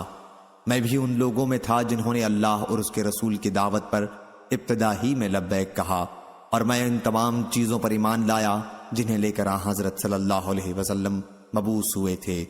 پھر میں نے 2 دفعہ ہجرت کی، اور حضور اکرم صلی اللہ علیہ وسلم کی دامادی کا شرف مجھے حاصل ہوا، اور حضور صلی اللہ علیہ وسلم سے میں نے بیعت کی، خدا کی قسم کہ میں نے آپ کی نہ کبھی نافرمانی کی اور نہ کبھی آپ سے دھوکہ بازی کی، یہاں تک کہ آپ کا انتقال ہو گیا۔ شعیب کے ساتھ اس روایت کی مطابقت اسحاق قلمی نے بھی کی ہے، ان سے زہری نے اس حدیث کو اس طرح بیان کیا۔ صحیح بخاری حدیث نمبر 3927۔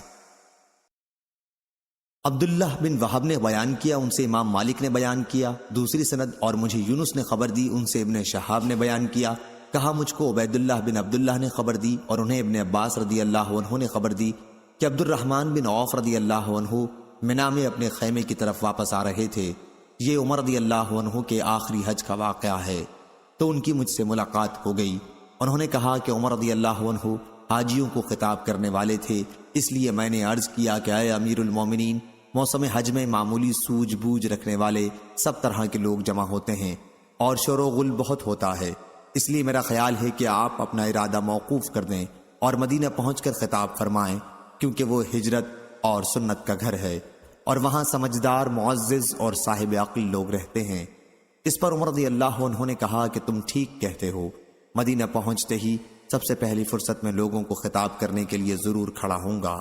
صحیح بخاری حدیث نمبر 3928۔ ابراہیم بن سعد نے بیان کیا، انہیں ابن شہاب نے خبر دی، انہیں خارجہ بن زید بن ثابت نے کہ ان کی والدہ ام علا رضی اللہ عنہا ایک انصاری خاتون جنہوں نے نبی کریم صلی اللہ علیہ وسلم سے بیعت کی تھی نے انہیں خبر دی کہ جب انصار نے مہاجرین کی میزبانی کے لیے قرعہ ڈالا تو عثمان بن مظعون ان کے گھرانے کے حصے میں آئے تھے۔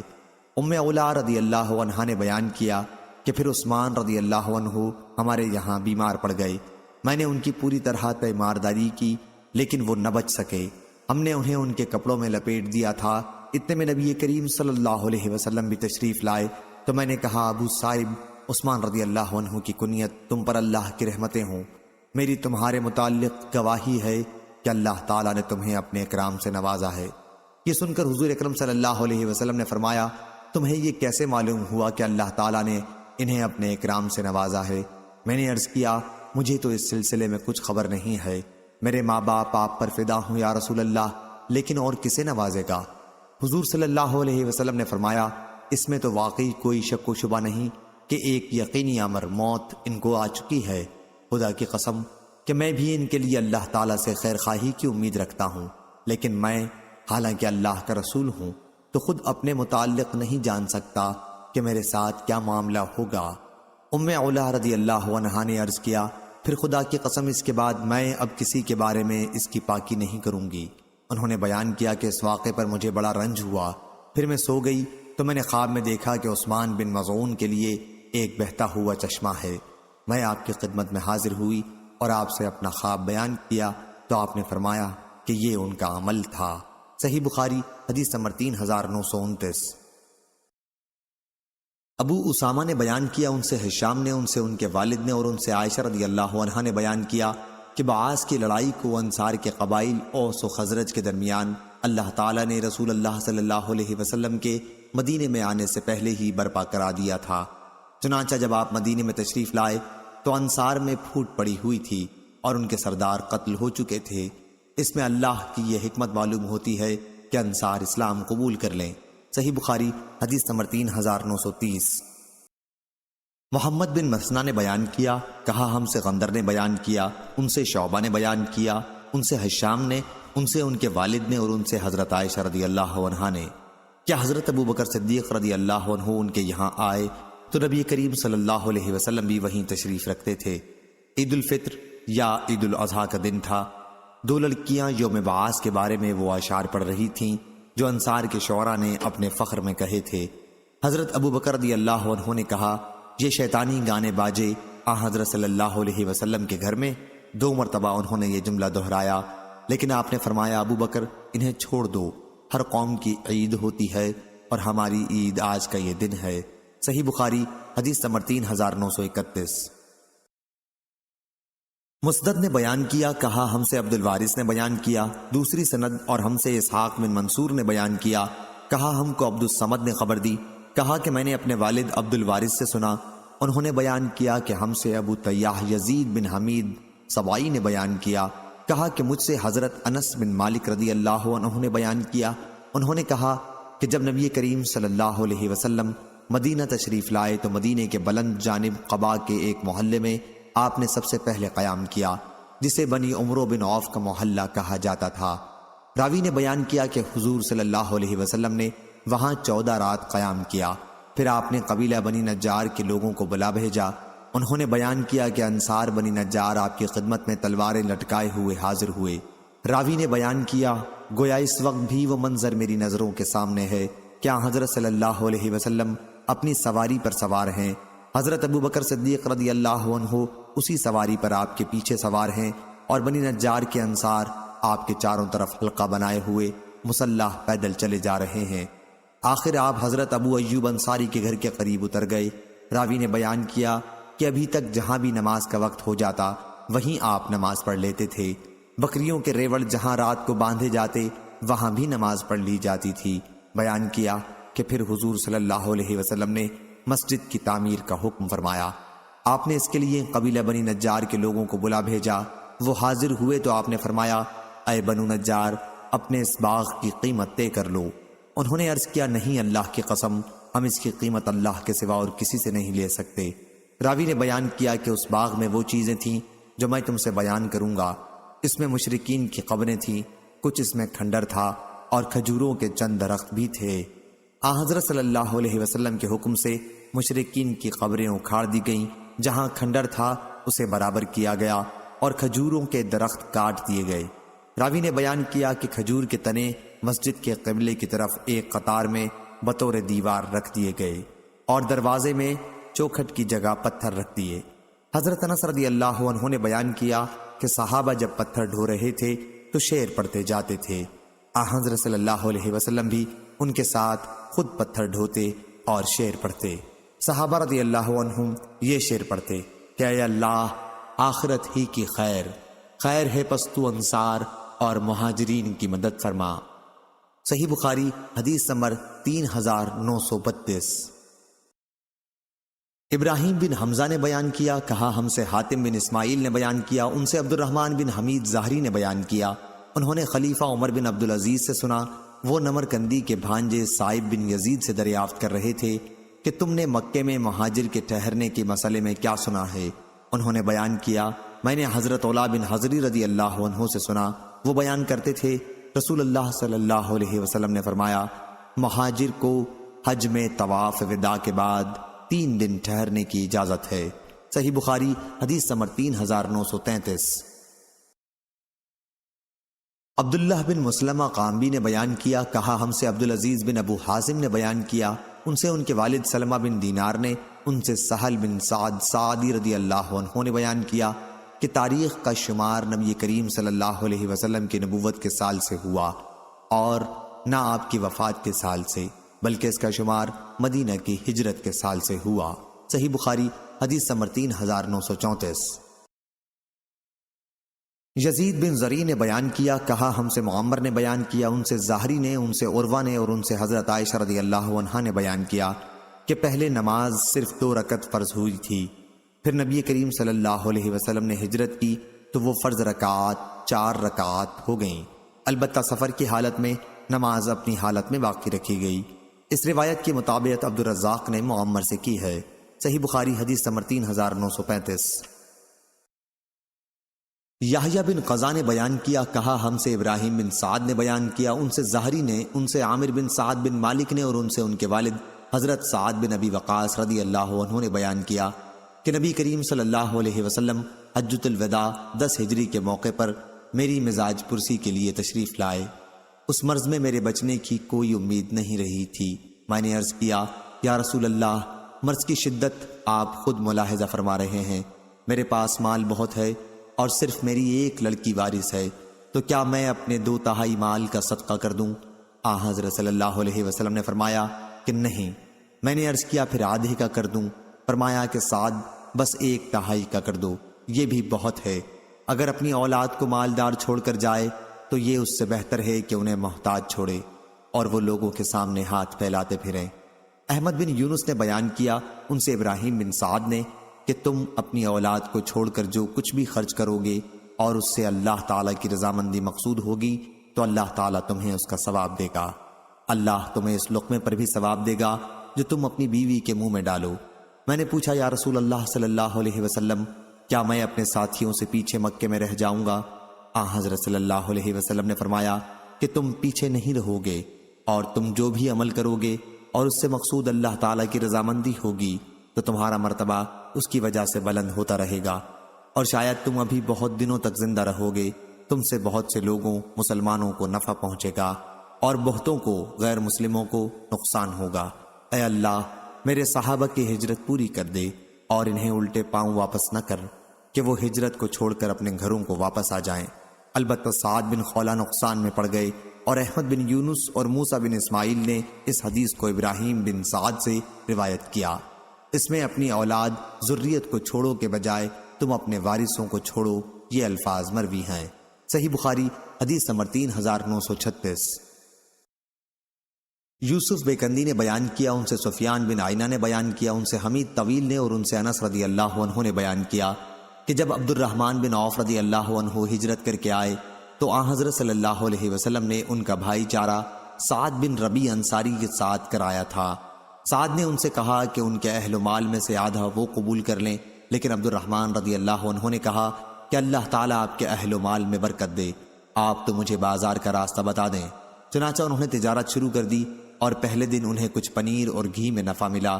چند دنوں کے بعد انہیں نبی کریم صلی اللہ علیہ وسلم نے دیکھا کہ ان کے کپڑوں پر خوشبو کی زردی کا نشان ہے، تو آپ نے فرمایا، عبد الرحمن، یہ کیا ہے؟ انہوں نے عرض کیا، یا رسول اللہ، میں نے ایک انصاری عورت سے شادی کر لی ہے۔ حضور صلی اللہ علیہ وسلم نے فرمایا کہ انہیں مہر میں تم نے کیا دیا؟ انہوں نے بتایا کہ 1 گٹھلی برابر سونا۔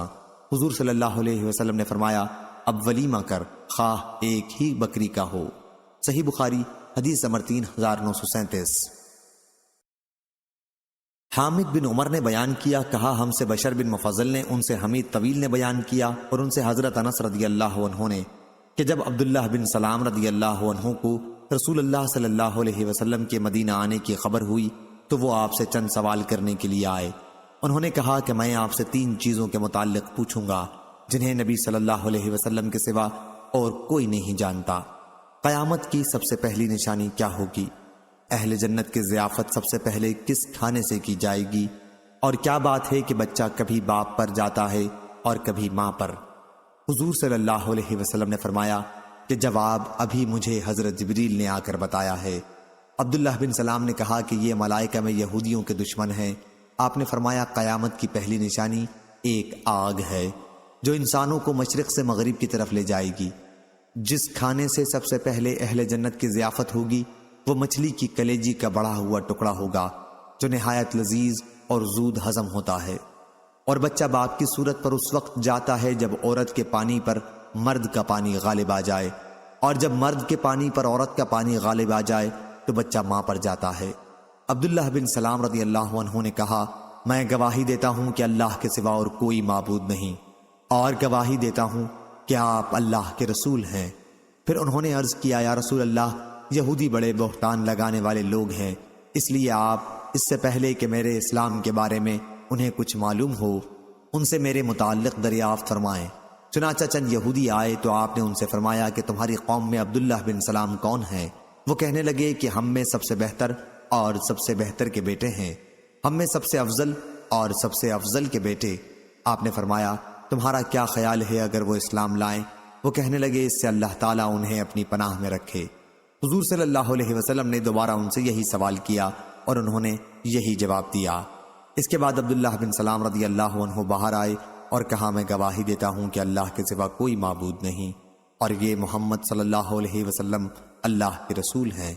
اب وہ کہنے لگے یہ تو ہم میں سب سے بدتر آدمی ہے اور سب سے بدتر باپ کا بیٹا ہے۔ فوراً ہی برائی شروع کر دی۔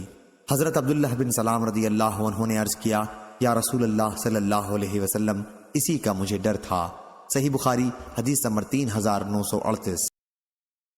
مسلم بن ابراہیم نے بیان کیا، کہا ہم سے قزا بن خالد نے بیان کیا، ان سے محمد بن سیرین نے اور ان سے حضرت ابو ہریرہ رضی اللہ عنہ نے کہ نبی کریم صلی اللہ علیہ وسلم نے فرمایا اگر 10 یہودی احبار و علمائی مجھ پر ایمان لے آئیں تو تمام یہود مسلمان ہو جاتے۔ صحیح بخاری حدیث نمبر 3941۔ حماد بن اسامہ نے بیان کیا کہ انہیں ابو امیس نے خبر دی، انہیں قیس بن مسلم نے، انہیں طارق بن شہاب نے اور ان سے ابو موسیٰ اشعری رضی اللہ عنہ نے بیان کیا جب نبی کریم صلی اللہ علیہ وسلم مدینہ تشریف لائے تو آپ نے دیکھا کہ یہودی عاشورہ کے دن کی تعظیم کرتے ہیں اور اس دن روزہ رکھتے ہیں۔ حضرت صلی اللہ علیہ وسلم نے فرمایا کہ ہم اس دن روزہ رکھنے کے زیادہ حقدار ہیں، چنانچہ آپ نے اس دن کے روزے کا حکم دیا۔ صحیح بخاری حدیث نمبر 3942۔ زیاد بن ایوب نے بیان کیا، انہوں نے کہا کہ ہم سے حشیم نے بیان کیا، انہوں نے کہا ہم سے ابو بشر جعفر نے بیان کیا، ان سے سعید بن جبیر نے اور ان سے ابن عباس رضی اللہ عنہ نے بیان کیا کہ جب نبی کریم صلی اللہ علیہ وسلم مدینہ تشریف لائے تو آپ نے دیکھا کہ یہودی عاشورہ کے دن روزہ رکھتے ہیں۔ اس کے متعلق ان سے پوچھا گیا تو انہوں نے بتایا کہ یہ وہ دن ہے جس میں اللہ تعالیٰ نے موسیٰ علیہ السلام اور بنی اسرائیل کو فرعون پر فتح عنایت فرمائی تھی، چنانچہ اس دن کی تعظیم میں روزہ رکھتے ہیں۔ حضرت صلی اللہ علیہ وسلم نے فرمایا کہ ہم موسیٰ علیہ السلام سے تمہاری بنسبت زیادہ قریب ہیں، اور آپ نے اس دن روزہ رکھنے کا حکم دیا۔ صحیح بخاری حدیث نمبر 3943۔ عبداللہ بن مبارک نے بیان کیا، انہوں نے کہا کہ ہم سے یونس نے، ان سے زہری نے بیان کیا، کہا مجھ کو عبیداللہ بن عبداللہ بن عتبہ نے خبر دی، ان سے حضرت عبداللہ بن عباس رضی اللہ عنہ نے کہا کہ نبی کریم صلی اللہ علیہ وسلم سر کے بال کو پیشانی پر لٹکا دیتے تھے اور مشرکین مانگ نکالتے تھے، اور اہل کتاب بھی اپنے سروں کے بال پیشانی پر لٹکائے رہنے دیتے تھے۔ جن امور میں نبی کریم صلی اللہ علیہ وسلم کو وحی کے ذریعے کوئی حکم نہیں ہوتا تھا آپ ان میں اہل کتاب کی موافقت پسند کرتے تھے۔ پھر بعد میں حضرت صلی اللہ علیہ وسلم بھی مانگ نکالنے لگے تھے۔ صحیح بخاری حدیث نمبر 3944۔ حشیم نے بیان کیا، کہا ہم کو ابو بشر نے خبر دی، انہیں سعید بن جبیر نے اور ان سے ابن عباس رضی اللہ عنہ نے کہا کہ وہ اہل کتاب ہی تو ہیں جنہوں نے آسمانی کتاب کو ٹکڑے ٹکڑے کر ڈالا، بعض باتوں پر ایمان لائے اور بعض باتوں کا انکار کیا۔ صحیح بخاری حدیث نمبر 3945۔ معتمر نے بیان کیا کہ میرے والد سلیمان بن ترخان نے بیان کیا، دوسری سند اور ہم سے ابو عثمان نہدی نے بیان کیا، کہا میں نے سنا سلمان فارسی رضی اللہ عنہ سے کہ ان کو کچھ اوپر 10 آدمیوں نے ایک مالک سے بدلا، دوسرے سے مالک نے خریدا۔ صحیح بخاری حدیث نمبر 3946۔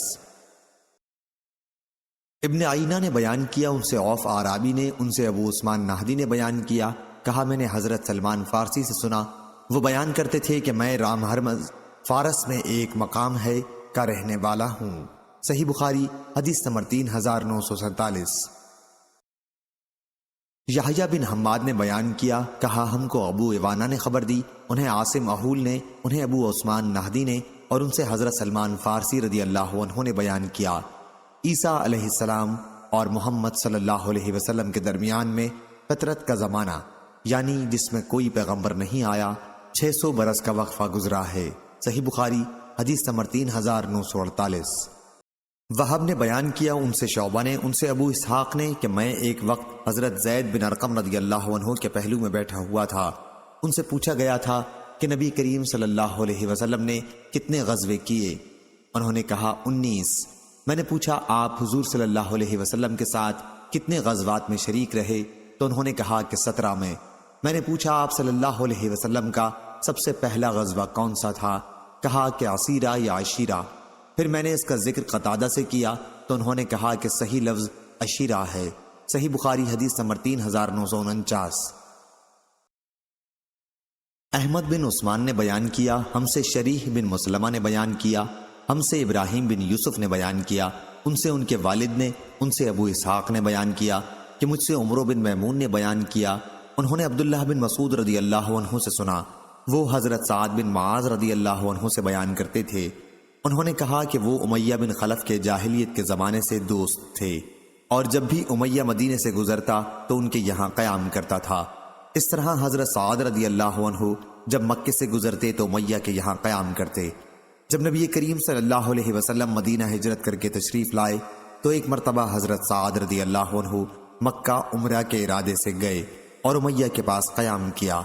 انہوں نے امیہ سے کہا کہ میرے لیے کوئی تنہائی کا وقت بتاؤ تاکہ میں بیت اللہ کا طواف کروں۔ چنانچہ امیہ انہیں دوپہر کے وقت ساتھ لے کر نکلا۔ ان سے ابو جہل کی ملاقات ہوئی۔ اس نے پوچھا، ابو صفوان یہ تمہارے ساتھ کون ہے؟ امیہ نے بتایا کہ یہ سعد بن معاذ رضی اللہ عنہ ہیں۔ ابو جہل نے کہا، میں تمہیں مکے میں امن کے ساتھ طواف کرتا ہوا نہ دیکھوں۔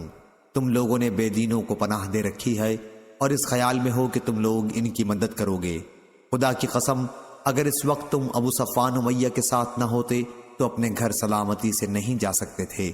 اس پر سعد نے کہا کہ اس وقت ان کی آواز بلند ہو گئی تھی کہ اللہ کی قسم اگر آج تم نے مجھے طواف سے روکا تو میں بھی مدینے کی طرف سے تمہارا راستہ بند کر دوں گا اور یہ تمہارے لیے بہت سی مشکلات کا باعث بن جائے گا۔ امیہ کہنے لگا، سعد ابو الحکم ابو جہل کے سامنے بلند آواز سے نہ بولو، یہ وادی کا سردار ہے۔ سعد رضی اللہ عنہ نے کہا، امیہ اس طرح کی گفتگو نہ کرو، اللہ کی قسم کہ میں رسول اللہ صلی اللہ علیہ وسلم سے سن چکا ہوں تو ان کے ہاتھوں سے مارا جائے گا۔ امیہ نے پوچھا، کیا مکے میں مجھے قتل کریں گے؟ انہوں نے کہا کہ اس کا مجھے علم نہیں۔ امیہ یہ سن کر بہت گھبرایا اور جب اپنے گھر لوٹا تو اپنی بیوی سے کہا، ام صفوان دیکھا نہیں سعد میرے متعلق کیا کہہ رہے ہیں؟ اس نے پوچھا، کیا کہہ رہے ہیں؟ امیہ نے کہا کہ وہ یہ بتا رہے تھے کہ محمد صلی اللہ علیہ وسلم نے انہیں خبر دی ہے کہ کسی نہ کسی دن وہ مجھے قتل کر دیں گے۔ میں نے پوچھا، کیا مکے میں مجھے قتل کریں گے؟ تو انہوں نے کہا، اس کی مجھے خبر نہیں۔ امیہ کہنے لگا، خدا کی قسم اب مکے سے باہر میں کبھی نہیں جاؤں گا۔ پھر بدر کی لڑائی کے موقع پر جب ابو جہل نے قریش سے لڑائی کی تیاری کے لیے کہا اور کہا کہ اپنے قافلے کی مدد کو چلو تو امیہ نے لڑائی میں شرکت پسند نہیں کی، لیکن ابو جہل اس کے پاس آیا اور کہنے لگا، ابو صفوان تم وادی کے سردار ہو، جب لوگ دیکھیں گے کہ تم ہی لڑائی میں نہیں نکلتے ہو تو دوسرے لوگ بھی نہیں نکلیں گے۔ ابو جہل یوں ہی برابر اس کو سمجھاتا رہا، آخر مجبور ہو کر امیہ نے کہا، جب نہیں مانتا تو خدا کی قسم اس لڑائی کے لیے میں ایسا تیز رفتار اونٹ خریدوں گا جس کا ثانی مکے میں نہ ہو۔ پھر امیہ نے اپنی بیوی سے کہا، ام صفوان میرا سامان تیار کر دے۔ اس نے کہا، ابو صفوان اپنے یسربی بھائی کی بات بھول گئے؟ امیہ بولا، میں بھولا نہیں ہوں، ان کے ساتھ صرف تھوڑی دور تک جاؤں گا۔ جب امیہ نکلا تو راستے میں جس منزل پر بھی ٹھہرنا ہوتا یہ اپنا اونٹ اپنے پاس ہی باندھے رکھتا۔ وہ برابر ایسی ہی احتیاط کرتا رہا جہاں تک کہ اللہ تعالیٰ نے اسے قتل کرا دیا۔ صحیح بخاری حدیث نمبر 3950۔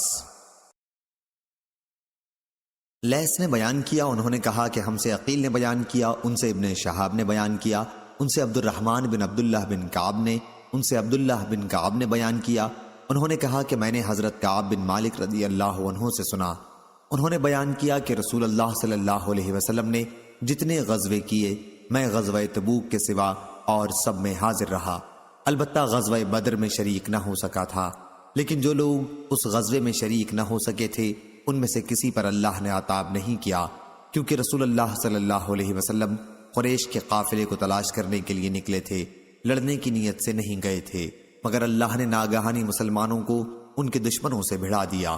صحیح بخاری حدیث نمبر 3951۔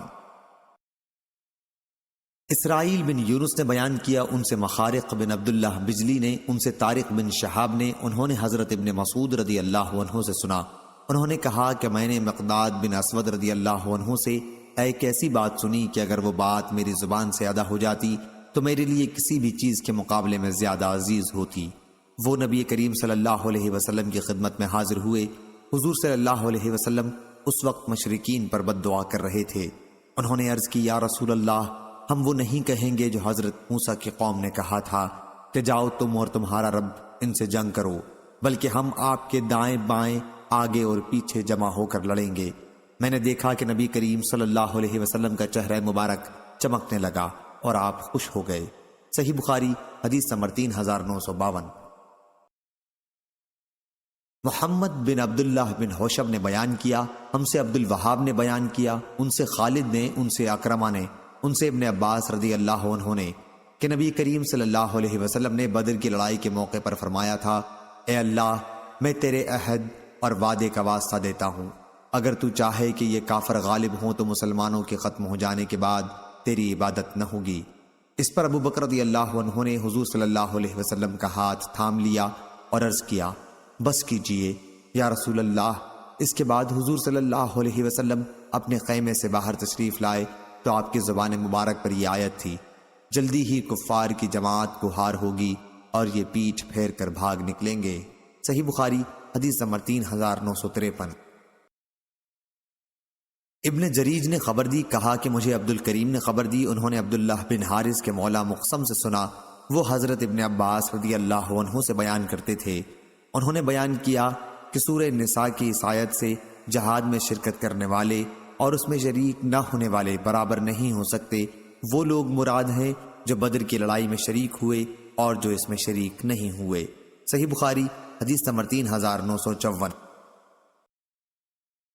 شعبہ نے بیان کیا، ان سے ابو اسحاق نے اور ان سے حضرت براء بن عازب رضی اللہ عنہ نے بیان کیا کہ بدر کی لڑائی کے موقع پر مجھے اور ابن عمر رضی اللہ عنہ کو نابالغ قرار دے دیا گیا تھا۔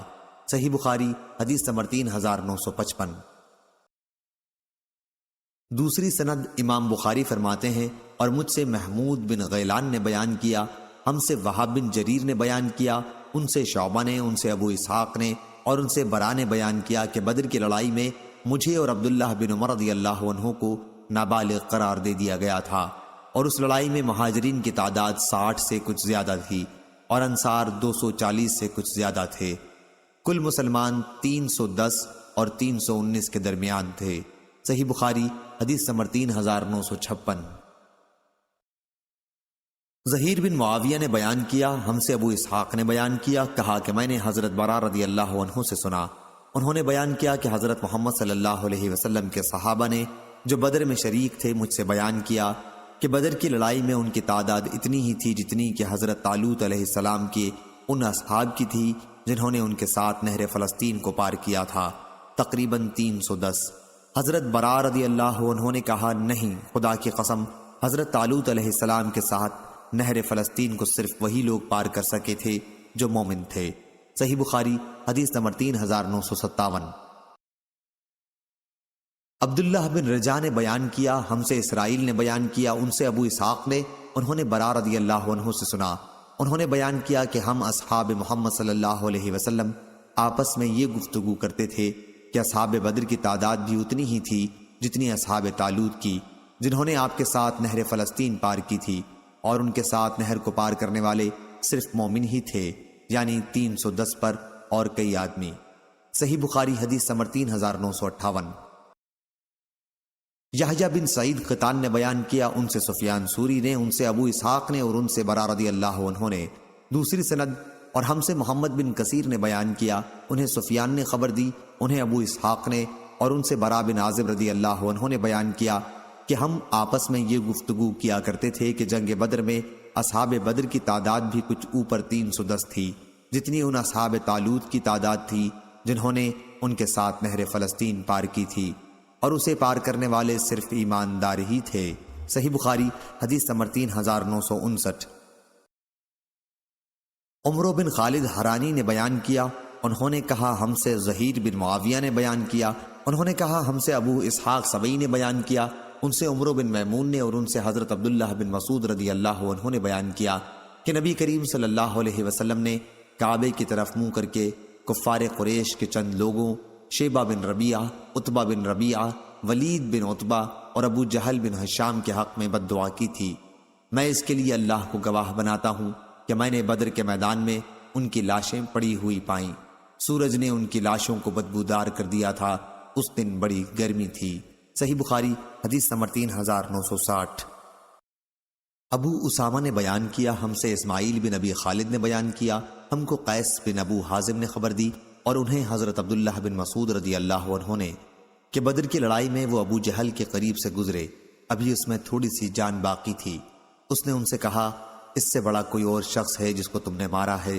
صحیح بخاری حدیث نمبر 3961۔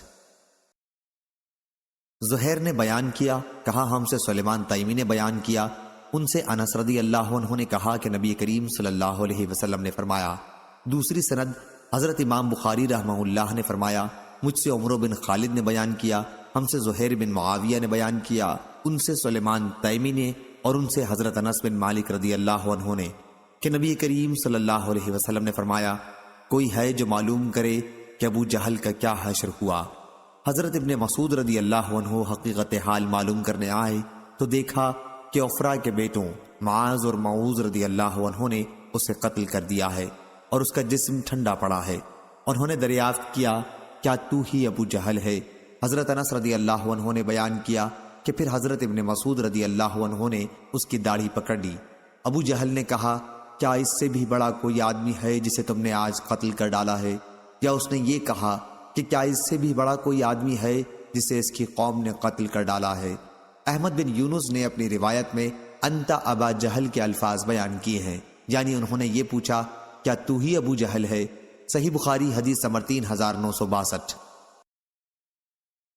ابن ابی عدی نے بیان کیا، ان سے سلیمان تیمی نے اور ان سے حضرت انس بن مالک رضی اللہ عنہ نے کہ نبی کریم صلی اللہ علیہ وسلم نے بدر کی لڑائی کے دن فرمایا، کون دیکھ کر آئے گا کہ ابو جہل کا کیا ہوا؟ حضرت ابن مسعود رضی اللہ عنہ معلوم کرنے گئے تو دیکھا کہ عفرا کے دونوں لڑکوں نے اسے قتل کر دیا تھا اور اس کا جسم ٹھنڈا پڑا ہے۔ انہوں نے اس کی داڑھی پکڑ کر کہا، تو ہی ابو جہل ہے؟ اس نے کہا، کیا اس سے بھی بڑا کوئی آدمی ہے جسے آج اس کی قوم نے قتل کر ڈالا ہے؟ یا اس نے یوں کہا کہ تم لوگوں نے اسے قتل کر ڈالا ہے؟ صحیح بخاری حدیث نمبر 3963۔ علی بن عبداللہ نے بیان کیا، انہوں نے کہا کہ میں نے یوسف بن ماجشون سے یہ حدیث لکھی، انہوں نے صالح بن ابراہیم سے بیان کیا، انہوں نے اپنے والد سے، انہوں نے صالح کے دادا عبد الرحمن بن عوف رضی اللہ عنہ سے بدر کے بارے میں عفرا کے دونوں بیٹوں کی حدیث مراد لیتے تھے۔ صحیح بخاری حدیث نمبر 3964۔ محمد بن عبداللہ رقاشی نے بیان کیا، ہم سے معتمر نے بیان کیا، کہا کہ میں نے اپنے والد سے سنا، انہوں نے بیان کیا کہ ہم سے ابو مجلس نے، ان سے قیس بن عباد نے، اور ان سے حضرت علی رضی اللہ عنہ نے بیان کیا کہ قیامت کے دن میں سب سے پہلا شخص ہوں گا جو اللہ تعالیٰ کے دربار میں جھگڑا چکانے کے لیے دو زانو ہو کر بیٹھے گا۔ قیس بن عباد نے بیان کیا کہ انہیں حضرات حمزہ، علی اور عبیدہ رضی اللہ عنہم کے بارے میں سورہ حج کی آیت نازل ہوئی تھی کہ یہ دو فریق ہیں جنہوں نے اللہ کے بارے میں لڑائی کی۔ بیان کیا کہ یہ وہی ہیں جو بدر کی لڑائی میں لڑنے کے لیے تنہا نکلے تھے۔ مسلمانوں کی طرف سے حمزہ، علی اور عبیدہ یا ابو عبید بن حارث، اور کافروں کی طرف سے شیبہ بن ربیعہ، عتبہ اور ولید بن عتبہ تھے۔ صحیح بخاری حدیث نمبر 3965۔ سفیان سوری نے بیان کیا، ان سے ابو ہاشم نے، ان سے ابو مجلس نے، ان سے قیس بن عباد نے، اور ان سے حضرت ابو ذر رضی اللہ عنہ نے بیان کیا سورہ حج کی آیت کریمہ، ھذان خصمان اختصموا فی ربہم، یہ دو فریق ہیں جنہوں نے اللہ کے بارے میں مقابلہ کیا۔ قریش کے 6 شخصوں کے بارے میں نازل ہوئی تھی، 3 مسلمانوں کی طرف کے یعنی علی، حمزہ اور عبید اللہ بن حارث رضی اللہ عنہم، اور 3 کفار کی طرف کے یعنی شیبہ بن ربیعہ، عتبہ بن ربیعہ اور ولید بن عتبہ۔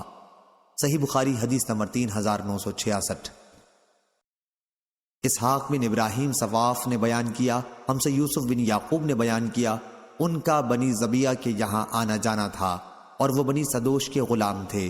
کہا ہم سے سلیمان تیمی نے بیان کیا، ان سے ابو مجلس نے، اور ان سے قیس بن عباد نے بیان کیا کہ حضرت علی رضی اللہ عنہ نے کہا، یہ آیت ہمارے ہی بارے میں نازل ہوئی تھی، ھذان خصمان اختصموا فی ربہم۔ صحیح بخاری حدیث نمبر 3967۔ وکی نے خبر دی، انہیں سفیان نے، انہیں ابو ہاشم نے، انہیں ابو مجلس نے، انہیں قیس بن عباد نے، اور انہوں نے حضرت ابو ذر رضی اللہ عنہ سے سنا۔ وہ قسمیاں بیان کرتے تھے کہ یہ آیت جو اوپر گزری انہی 6 آدمیوں کے بارے میں بدر کی لڑائی کے موقع پر نازل ہوئی تھی۔ پہلی حدیث کی طرح راوی نے اسے بھی بیان کیا۔ صحیح بخاری حدیث نمبر 3968۔ حشیم نے بیان کیا، ہم کو ابو ہاشم نے خبر دی، انہیں ابو مجلس نے، انہیں قیس نے، انہوں نے کہا کہ میں نے حضرت ابو ذر رضی اللہ عنہ سے سنا، وہ قسمیاں کہتے تھے کہ یہ آیت آذان قسمان اختصموا فی ربہم ان کے بارے میں اتری جو بدر کی لڑائی میں مقابلے کے لیے نکلے تھے، یعنی حمزہ، علی اور عبیدہ بن حارث رضی اللہ عنہم مسلمانوں کی طرف سے، اور عتبہ، شیبہ، ربیعہ کے بیٹے، اور ولید بن عتبہ کافروں کی طرف سے۔ صحیح بخاری حدیث نمبر 3969۔ اسحاق بن منصور سلولی نے بیان کیا، ہم سے ابراہیم بن یوسف نے بیان کیا، ان سے ان کے باپ یوسف بن اسحاق نے، اور ان سے ان کے دادا ابو اسحاق سبئی نے، کہ ایک شخص نے حضرت برا رضی اللہ عنہ سے پوچھا، اور میں سن رہا تھا، کہ کیا حضرت علی رضی اللہ عنہ بدر کی جنگ میں شریک تھے؟ انہوں نے کہا کہ ہاں، انہوں نے تو مبارزت کی تھی اور غالب رہے تھے، تلے اوپر وہ 2 زرہیں پہنے ہوئے تھے۔ صحیح بخاری حدیث نمبر 3970۔ عبدالعزیز بن عبداللہ اویسی نے بیان کیا، کہا کہ مجھ سے یوسف بن ماجشون نے بیان کیا، ان سے صالح بن ابراہیم بن عبد الرحمن بن عوف نے، ان سے ان کے والد ابراہیم نے، ان کے دادا حضرت عبد الرحمن بن عوف رضی اللہ عنہ سے، انہوں نے بیان کیا کہ امیہ بن خلف سے ہجرت کے بعد میرا عہد نامہ ہو گیا تھا۔ پھر بدر کی لڑائی کے موقع پر انہوں نے اس کے اور اس کے بیٹے علی کے قتل کا ذکر کیا۔ بلال نے جب اسے دیکھ لیا تو کہا کہ اگر آج امیہ بچ نکلا تو میں آخرت میں عذاب سے بچ نہیں سکوں گا۔ صحیح بخاری حدیث نمبر 3971۔ عبدان بن عثمان نے بیان کیا، کہا کہ مجھے میرے والد نے خبر دی، انہیں شعبہ نے، انہیں ابو اسحاق نے، انہیں اسود نے، اور انہیں عبداللہ بن مسعود رضی اللہ عنہ نے، کہ نبی کریم صلی اللہ علیہ وسلم نے ایک مرتبہ مکے میں سورہ والنجم کی تلاوت کی اور سجدہ تلاوت کیا تو جتنے لوگ وہاں موجود تھے سب سجدے میں گر گئے، سوا ایک بوڑھے کے کہ اس نے ہتھیلی میں مٹی لے کر اپنی پیشانی پر اسے لگا لیا اور کہنے لگا کہ میرے لیے بس اتنا ہی کافی ہے۔ حضرت عبداللہ رضی اللہ عنہ نے کہا کہ پھر میں نے اسے دیکھا کہ کفر کی حالت میں وہ قتل ہوا۔ صحیح بخاری حدیث نمبر 3972۔ حشام بن یوسف نے بیان کیا، ان سے معمر نے، ان سے حشام نے، ان سے عروہ نے بیان کیا کہ زبیر رضی اللہ عنہ کے جسم پر تلوار کے 3 گہرے زخموں کے نشانات تھے، ایک ان کے مونڈھے پر تھا اور اتنا گہرا تھا کہ میں بچپن میں اپنی انگلیاں ان میں داخل کر دیا کرتا تھا۔ عروہ نے بیان کیا کہ ان میں سے 2 زخم ان کو بدر کی لڑائی میں آئے تھے اور ایک جنگ یرموک میں۔ عروہ نے بیان کیا کہ جب عبداللہ بن زبیر رضی اللہ عنہ کو حجاج ظالم کے ہاتھوں سے شہید کر دیا گیا تو مجھ سے عبد الملک بن مروان نے کہا، اے عروہ، کیا زبیر رضی اللہ عنہ کی تلوار تم پہچانتے ہو؟ میں نے کہا کہ ہاں پہچانتا ہوں۔ اس نے پوچھا اس کی کوئی نشانی بتاؤ۔ میں نے کہا کہ بدر کی لڑائی کے موقع پر اس کی دھار کا ایک حصہ ٹوٹ گیا تھا جو ابھی تک اس میں باقی ہے۔ عبد الملک نے کہا کہ تم نے سچ کہا۔ پھر اس نے نابغہ شاعر کا یہ مصرع پڑھا، فوجوں کے ساتھ لڑتے لڑتے ان کی تلواروں کی دھاریں کئی جگہ سے ٹوٹ گئی ہیں۔ پھر عبد الملک نے وہ تلوار عروہ کو واپس کر دی۔ حشام نے بیان کیا کہ ہمارا اندازہ تھا کہ اس تلوار کی قیمت 3000 درہم تھی۔ وہ تلوار ہمارے ایک عزیز عثمان بن عروہ نے قیمت دے کر لے لی تھی۔ میری بڑی آرزو تھی کہ کاش وہ تلوار میرے حصے میں آتی۔ صحیح بخاری حدیث نمبر 3973۔ فروہ بن ابی المغرا نے بیان کیا، ان سے علی بن مسہر نے، ان سے حشام بن عروہ نے، ان سے ان کے والد عروہ نے بیان کیا کہ حضرت زبیر رضی اللہ عنہ کی تلوار پر چاندی کا کام تھا۔ حشام نے کہا کہ میرے والد عروہ کی تلوار پر چاندی کا کام تھا، شاید وہی تلوار زبیر رضی اللہ عنہ کی ہو۔ صحیح بخاری حدیث نمبر 3974۔ عبداللہ بن مبارک نے بیان کیا، انہیں حشام بن عروہ نے خبر دی، انہیں ان کے والد نے کہ رسول کریم صلی اللہ علیہ وسلم کے صحابہ رضی اللہ عنہم نے زبیر رضی اللہ عنہ سے یرموک کی جنگ میں کہا، آپ حملہ کرتے تو ہم بھی آپ کے ساتھ حملہ کرتے۔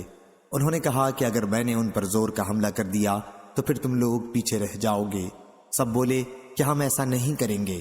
چنانچہ زبیر رضی اللہ عنہ نے دشمن رومی فوج پر حملہ کیا اور ان کی صفوں کو چیرتے ہوئے آگے نکل گئے۔ اس وقت ان کے ساتھ کوئی ایک بھی مسلمان نہیں رہا۔ پھر مسلمان فوج کی طرف آنے لگے تو رومیوں نے ان کے گھوڑے کی لگام پکڑ لی اور مونڈھے پر 2 کاری زخم لگائے۔ جو زخم بدر کی لڑائی کے موقع پر ان کو لگا تھا وہ ان دونوں زخموں کے درمیان میں پڑ گیا تھا۔ عروہ بن زبیر نے بیان کیا کہ جب میں چھوٹا تھا تو ان زخموں میں اپنی انگلیاں ڈال کر کھیلا کرتا تھا۔ عروہ نے بیان کیا کہ یرموک کی لڑائی کے موقع پر عبداللہ بن زبیر رضی اللہ عنہ بھی ان کے ساتھ گئے تھے۔ اس وقت ان کی عمر کل 10 سال کی تھی۔ اس لیے ان کو ایک گھوڑے پر سوار کر کے ایک صاحب کی حفاظت میں دے دیا تھا۔ صحیح بخاری حدیث نمبر 3975۔ عبداللہ بن محمد نے بیان کیا، کہا انہوں نے روح بن عبادہ سے سنا، کہا ہم سے سعید بن ابی عروبہ نے بیان کیا، ان سے قتادہ نے بیان کیا کہ انس بن مالک رضی اللہ عنہ نے کہا ہم سے ابو طلحہ رضی اللہ عنہ نے بیان کیا کہ بدر کی لڑائی میں رسول اللہ صلی اللہ علیہ وسلم کے حکم سے قریش کے 24 مقتول سردار بدر کے ایک بہت ہی اندھیرے اور گندے کنویں میں پھینک دیے گئے۔ عادت مبارکہ تھی کہ جب دشمن پر غالب ہوتے تو میدان جنگ میں 3 دن تک قیام فرماتے۔ جنگ بدر کے خاتمے کے تیسرے دن آپ صلی اللہ علیہ وسلم کے حکم سے آپ کی سواری پر کجاوا باندھا گیا اور آپ روانہ ہوئے۔ آپ کے اصحاب بھی آپ کے ساتھ تھے۔ صحابہ نے کہا غالباً آپ کسی ضرورت کے لیے تشریف لے جا رہے ہیں۔ آخر آپ اس کنویں کے کنارے آ کر کھڑے ہو گئے اور کفار قریش کے مقتولین سرداروں کے نام ان کے باپ کے نام کے ساتھ لے کر آپ انہیں آواز دینے لگے، کیا اے فلاں ابن فلاں، اے فلاں بن فلاں، کیا آج تمہارے لیے یہ بات بہتر نہیں تھی کہ تم نے دنیا میں اللہ اور اس کے رسول کی اطاعت کی ہوتی؟ بے شک ہم سے ہمارے رب نے جو وعدہ کیا تھا وہ ہمیں پوری طرح حاصل ہو گیا، تو کیا تمہارے رب کا تمہارے متعلق جو وعدہ عذاب کا تھا وہ بھی تمہیں پوری طرح مل گیا؟ ابو طلحہ رضی اللہ عنہ نے بیان کیا کہ اس پر عمر رضی اللہ عنہ بول پڑے، یا رسول اللہ، آپ ان لاشوں سے کیوں خطاب فرما رہے ہیں جن میں کوئی جان نہیں ہے؟ حضور صلی اللہ علیہ وسلم نے فرمایا، اس ذات کی قسم جس کے ہاتھ میں میری جان ہے، جو کچھ میں کہہ رہا ہوں تم لوگ ان سے زیادہ اسے نہیں سن رہے ہو۔ قتادہ نے بیان کیا کہ اللہ تعالیٰ نے انہیں زندہ کر دیا تھا اس وقت تاکہ حضور صلی اللہ علیہ وسلم انہیں اپنی بات سنا دیں، ان کی توبیخ، ذلت، نامرادی اور حسرت و ندامت کے لیے۔ صحیح بخاری حدیث نمبر 3976۔ سفیان بن عینہ نے بیان کیا، ان سے عمرو بن دینار نے بیان کیا، ان سے عطا نے اور ان سے حضرت ابن عباس رضی اللہ عنہ نے قرآن مجید کی آیت الذین بدلوا نعمت اللہ کفرا، سورہ ابراہیم آیت نمبر 28 کے بارے میں آپ نے فرمایا، اللہ کی قسم یہ کفار قریش تھے۔ عمروں نے کہا کہ اس سے مراد قریش تھے اور رسول اللہ صلی اللہ علیہ وسلم اللہ کی نعمت تھے۔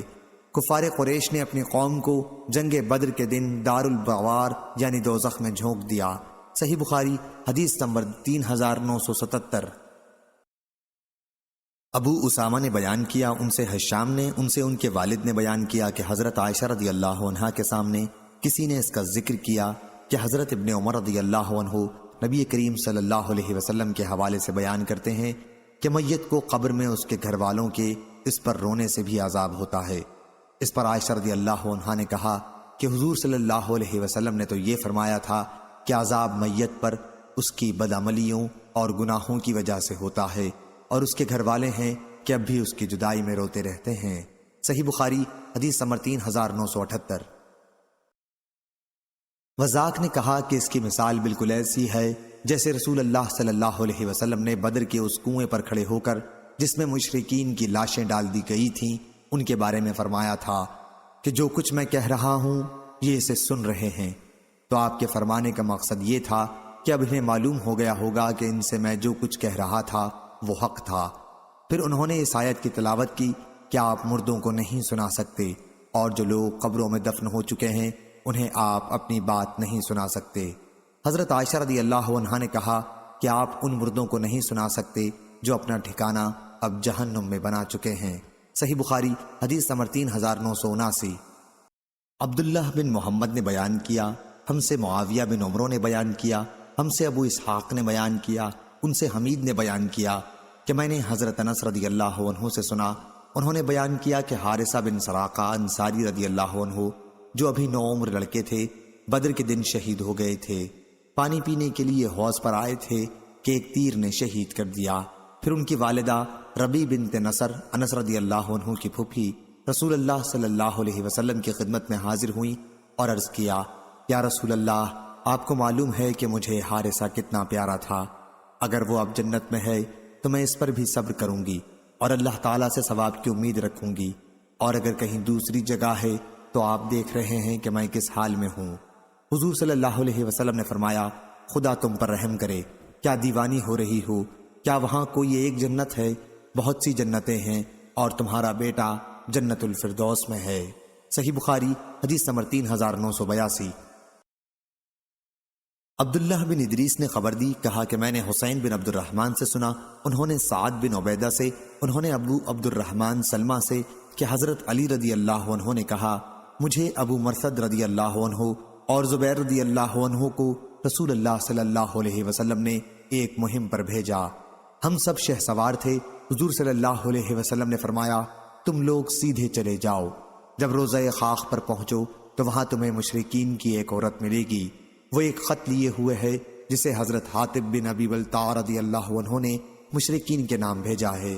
چنانچہ حضور صلی اللہ علیہ وسلم نے جس جگہ کا پتہ دیا تھا، ہم نے وہیں اس عورت کو ایک اونٹ پر جاتے ہوئے پا لیا۔ ہم نے اس سے کہا کہ خط لا، وہ کہنے لگی، میرے پاس تو کوئی خط نہیں ہے۔ ہم نے اس کے اونٹ کو بٹھا کر اس کی تلاشی لی تو واقعی ہمیں بھی کوئی خط نہیں ملا، لیکن ہم نے کہا کہ حضور صلی اللہ علیہ وسلم کی بات کبھی غلط نہیں ہو سکتی، خط نکال ورنہ ہم تجھے ننگا کر دیں گے۔ جب اس نے ہمارا یہ سخت رویہ دیکھا تو اظہار باندھنے کی جگہ کی طرف اپنا ہاتھ لے گئی، وہ ایک چادر میں لپٹی ہوئی تھی اور اس نے خط نکال کر ہم کو دے دیا۔ ہم اسے لے کر حضور صلی اللہ علیہ وسلم کی خدمت میں حاضر ہوئے۔ حضرت عمر رضی اللہ عنہ نے کہا کہ اس نے یعنی حاطب بن ابی بلتع نے اللہ اور اس کے رسول صلی اللہ علیہ وسلم اور مسلمانوں سے دغا کی ہے۔ حضور صلی اللہ علیہ وسلم مجھے اجازت دیں تاکہ میں اس کی گردن مار دوں، لیکن حضور صلی اللہ علیہ وسلم نے ان سے دریافت فرمایا کہ تم نے یہ کام کیوں کیا؟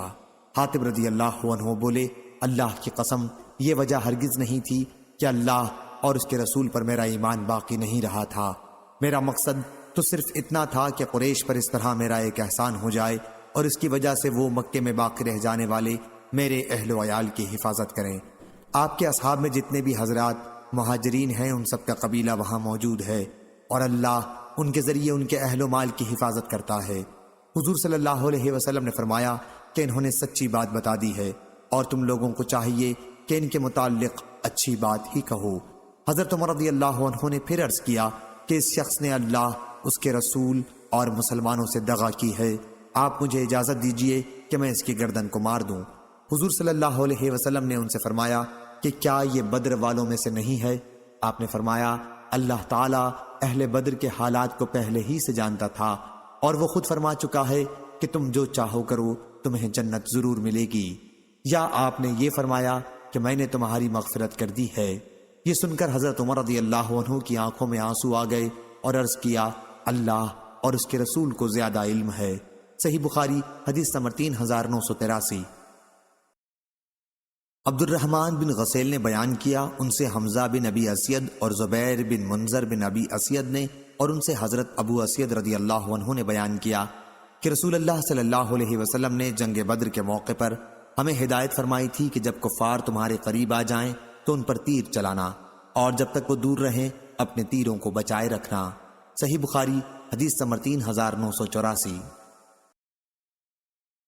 ابو احمد زبیری نے بیان کیا، ہم سے عبد الرحمن بن غسیل نے، ان سے حمزہ بن ابی اسید اور منذر بن ابی اسید نے اور ان سے حضرت ابو اسید رضی اللہ عنہ نے بیان کیا کہ جنگ بدر میں رسول اللہ صلی اللہ علیہ وسلم نے ہمیں ہدایت کی تھی کہ جب تمہارے قریب کفار آ جائیں یعنی حملہ و ہجوم کریں، اتنے کہ تمہارے نشانے کی زد میں آ جائیں تو پھر ان پر تیر برسانے شروع کرنا اور جب تک وہ تم سے قریب نہ ہوں اپنے تیروں کو محفوظ رکھنا۔ صحیح بخاری حدیث نمبر 3985۔ زہیر نے بیان کیا، ہم سے ابو اسحاق نے بیان کیا کہ میں نے برا بن عازب رضی اللہ عنہ سے سنا، وہ بیان کر رہے تھے کہ نبی کریم صلی اللہ علیہ وسلم نے احد کی لڑائی میں تیر اندازوں پر حضرت عبداللہ بن حبیر رضی اللہ عنہ کو سردار مقرر کیا۔ اس لڑائی میں ہمارے 70 آدمی شہید ہوئے تھے۔ نبی کریم صلی اللہ علیہ وسلم اور آپ کے صحابیوں سے بدر کی لڑائی میں 140 مشرکین کو نقصان پہنچا تھا، 70 ان میں سے قتل کر دیے گئے اور 70 قیدی بنا کر لائے گئے۔ اس پر ابو سفیان نے کہا کہ آج کا دن بدر کے دن کا بدلہ ہے اور لڑائی کی مثال ڈول کی سی ہے۔ صحیح بخاری حدیث نمبر 3986۔ ابو اسامہ نے بیان کیا، ان سے برید نے، ان سے ان کے دادا نے، ان سے ابو بردہ نے اور ان سے ابو موسیٰ اشعری رضی اللہ عنہ نے، میں گمان کرتا ہوں کہ انہوں نے نبی کریم صلی اللہ علیہ وسلم سے بیان کیا کہ آپ نے فرمایا، خیر و بھلائی وہ ہے جو اللہ تعالیٰ نے ہمیں احد کی لڑائی کے بعد عطا فرمائی۔ اور خلوص عمل کا ثواب وہ ہے جو اللہ نے ہمیں بدر کی لڑائی کے بعد عطا فرمایا۔ صحیح بخاری حدیث نمبر 3987۔ ابراہیم بن سعد نے بیان کیا، ان سے ان کے والد نے ان کے دادا سے کہ عبد الرحمن بن عوف نے کہا، بدر کی لڑائی کے موقع پر میں صف میں کھڑا ہوا تھا، میں نے مڑ کر دیکھا تو میری داہنی اور بائیں طرف 2 نوجوان کھڑے تھے۔ ابھی میں ان کے متعلق کوئی فیصلہ بھی نہ کر پایا تھا کہ ایک نے مجھ سے چپکے سے پوچھا تاکہ اس کا ساتھی سننے نہ پائے، چچا مجھے ابو جہل کو دکھا دو۔ میں نے کہا، بھتیجے تم اسے دیکھ کر کیا کرو گے؟ اس نے کہا، میں نے اللہ تعالیٰ کے سامنے یہ عہد کیا ہے کہ اگر میں نے اسے دیکھ لیا تو یا اسے قتل کر کے رہوں گا یا پھر خود اپنی جان دے دوں گا۔ دوسرے نوجوان نے بھی اپنے ساتھی سے چھپاتے ہوئے مجھ سے یہی بات پوچھی۔ انہوں نے کہا کہ اس وقت ان دونوں نوجوانوں کے درمیان کھڑے ہو کر مجھے بہت خوشی ہوئی۔ میں نے اشارے سے انہیں ابو جہل کو دکھا دیا، جسے دیکھتے ہی وہ دونوں باز کی طرح اس پر جھپٹے اور فوراً ہی اسے مار گرایا۔ یہ دونوں افراق کے بیٹے تھے۔ صحیح بخاری حدیث نمبر 3988۔ ابن شہاب نے خبر دی، کہا کہ مجھے عمر بن اسید بن جاریہ ثقفی نے خبر دی جو بنی زہرہ کے حلیف تھے اور حضرت ابو ہریرہ رضی اللہ عنہ کے شاگردوں میں شامل تھے کہ حضرت ابو ہریرہ رضی اللہ عنہ نے کہا، نبی کریم صلی اللہ علیہ وسلم نے 10 جاسوس بھیجے اور ان کا امیر عاصم بن ثابت انصاری رضی اللہ عنہ کو بنایا، جو عاصم بن عمر بن خطاب رضی اللہ عنہ کے نانا ہوتے ہیں۔ جب یہ لوگ عصفان اور مکے کے درمیان مقام ہدیٰ پر پہنچے تو بنی حزیل کے ایک قبیلے کو ان کے آنے کی اطلاع مل گئی۔ اس قبیلے کا نام بنی لحیان تھا۔ اس کے 100 تیر انداز ان صحابہ رضی اللہ عنہم کی تلاش میں نکلے اور ان کے نشان قدم کے اندازے پر چلنے لگے۔ آخر اس جگہ پہنچ گئے جہاں بیٹھ کر ان صحابہ رضی اللہ عنہم نے کھجور کھائی تھی۔ انہوں نے کہا کہ یہ یثرب مدینہ کی کھجور کی گٹھلیاں ہیں۔ اب پھر وہ ان کے نشان قدم کے اندازے پر چلنے لگے۔ جب حضرت عاصم بن ثابت رضی اللہ عنہ اور ان کے ساتھیوں نے ان کے آنے کا معلوم کر لیا تو ایک محفوظ جگہ پناہ لی۔ قبیلے والوں نے انہیں اپنے گھیرے میں لے لیا اور کہا کہ نیچے اتر آؤ اور ہماری پناہ خود قبول کر لو، تو تم سے ہم وعدہ کرتے ہیں کہ تمہارے کسی آدمی کو بھی ہم قتل نہیں کریں گے۔ حضرت عاصم بن ثابت رضی اللہ عنہ نے کہا، مسلمانوں میں کسی کافر کی پناہ میں نہیں اتر سکتا۔ پھر انہوں نے دعا کی، اے اللہ ہمارے حالات کی خبر اپنے نبی صلی اللہ علیہ وسلم کو کر دے۔ آخر قبیلے والوں نے مسلمانوں پر تیر اندازی کی اور حضرت عاصم رضی اللہ عنہ کو شہید کر دیا۔ بعد میں ان کے وعدوں پر 3 صحابہ اتر آئے۔ یہ حضرات حضرت خبیب، زید بن وسنہ اور ایک تیسرے صحابی تھے۔ قبیلے والوں نے جب ان تینوں صحابیوں پر قابو پا لیا تو ان کی کمان سے تانت نکال کر اسی سے انہیں باندھ دیا۔ تیسرے صحابی نے کہا، یہ تمہاری پہلی دغابازی ہے، میں تمہارے ساتھ کبھی نہیں جا سکتا، میرے لیے تو انہی کی زندگی نمونہ ہے۔ آپ کا اشارہ ان صحابہ کی طرف تھا جو ابھی شہید کیے جا چکے تھے۔ کفار نے انہیں گھسیٹنا شروع کیا اور زبردستی کی، لیکن وہ کسی طرح ان کے ساتھ جانے پر تیار نہ ہوئے تو انہوں نے ان کو بھی شہید کر دیا اور حضرت خبیب رضی اللہ عنہ اور حضرت زید بن دسنہ کو ساتھ لے گئے اور مکے میں لے جا کر انہیں بیچ دیا۔ یہ بدر کی لڑائی کے بعد کا واقعہ ہے۔ حارث بن عامر بن نوفل کے لڑکوں نے حضرت خبیب رضی اللہ عنہ کو خرید لیا۔ انہوں ہی نے بدر کی لڑائی میں حارث بن عامر کو قتل کیا تھا۔ کچھ دنوں تک تو وہ ان کے یہاں قید رہے، آخر انہوں نے ان کے قتل کا ارادہ کیا۔ انہی دنوں حارث کی کسی لڑکی سے انہوں نے موئے زیر ناف صاف کرنے کے لیے اس طرح مانگا، اس نے دے دیا۔ اس وقت اس کا ایک چھوٹا سا بچہ ان کے پاس کھیلتا ہوا اس عورت کی بے خبری میں چلا گیا۔ پھر جب وہ ان کی طرف آئی تو دیکھا کہ بچہ ان کی ران پر بیٹھا ہوا ہے اور اس طرح ان کے ہاتھ میں ہے۔ انہوں نے بیان کیا کہ یہ دیکھتے ہی وہ اس درجہ گھبرا گئی کہ حضرت خبیب رضی اللہ عنہ نے اس کی گھبراہٹ کو دیکھ لیا اور بولے، کیا تمہیں اس کا خوف ہے کہ میں اس بچے کو قتل کر دوں گا؟ یقین رکھو کہ میں ایسا ہرگز نہیں کر سکتا۔ ان خاتون نے بیان کیا کہ اللہ کی قسم میں نے کبھی کوئی قیدی حضرت خبیب رضی اللہ عنہ سے بہتر نہیں دیکھا۔ اللہ کی قسم میں نے ایک دن انگور کے خوشے سے انگور کھاتے دیکھا جو ان کے ہاتھ میں تھا، حالانکہ وہ لوہے کی زنجیروں میں جکڑے ہوئے تھے اور مکے میں اس وقت کوئی پھل بھی نہیں تھا۔ وہ بیان کرتی تھیں کہ وہ تو اللہ کی طرف سے بھیجی ہوئی روزی تھی جو اس نے حضرت خبیب رضی اللہ عنہ کے لیے بھیجی تھی۔